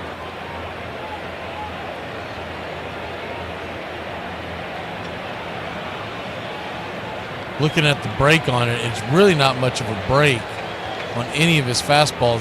I have this little thing set up off to the side that shows me all the different breaks, and his fastball has very little movement. Jeff McNeil, the batter. Righty-lefty, first pitch, swinging, splitter, dribbles it over to Olsen, and that'll be 3-1 on the putout, 2 away. What he's really trying to do is set you up with the fastball so you'll either swing and miss or do what McNeil just did to the splitter. But because there's a lack of movement in that fastball, when one of these hitters gets a hold of it, man, that thing goes. We just saw it almost leave the building with Marte. He was well behind on that one, and then the one that Alonso hit, he clubbed it. First pitch on the way is a four-seam fastball to Tyrone Taylor. It's 0-1. And as I say that, the Braves' nemesis steps to the plate. Thankfully, we have a 7-1 lead, 2 outs. Marte is at third. The 0-1. Fastball misses high. 1-1. Braves Country today will come your way tomorrow, noon Eastern. We're going to go over Fuentes and what you can expect from him and the entire Braves-Marlins series. The 1-1. Fastball swung on, fouled straight back. It's 1-2. So the Mets are down to their last strike, their last out. Tomorrow, game 7:10, first pitch. We'll come on the air about 6:30, get you ready for pitch-by-pitch, play-by-play. Well, it's the first game of the series, so probably closer to 6:15. The 1-2 just misses slider, 2-2. So what you can expect is you're going to get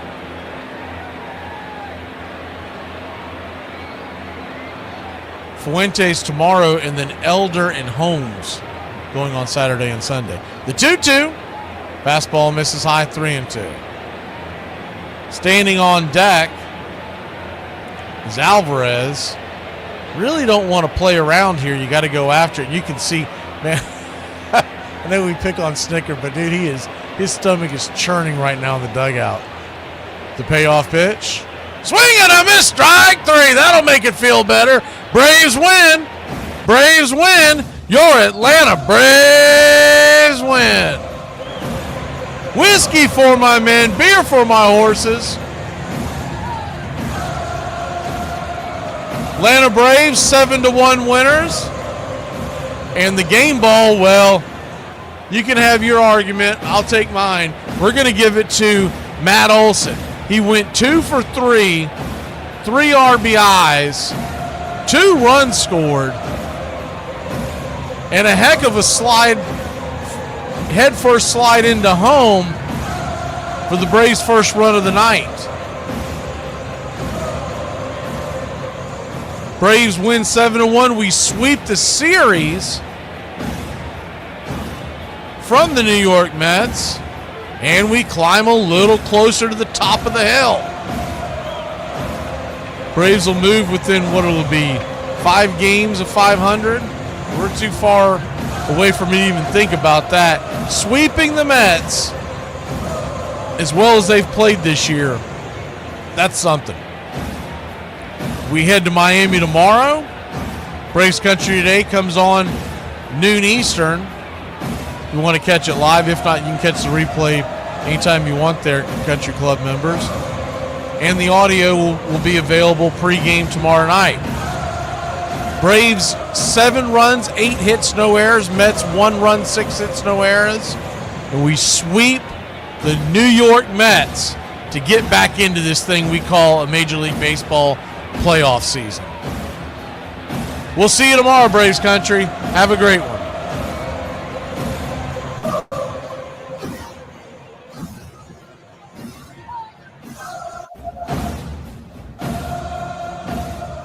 There's something kind of about a kid that's never played baseball. It is the American game. That's just what it is. And actually, I can feel like I'm 15 when I'm talking baseball. I'm watching baseball. This is it. It does this. It can do this to any. It brings you back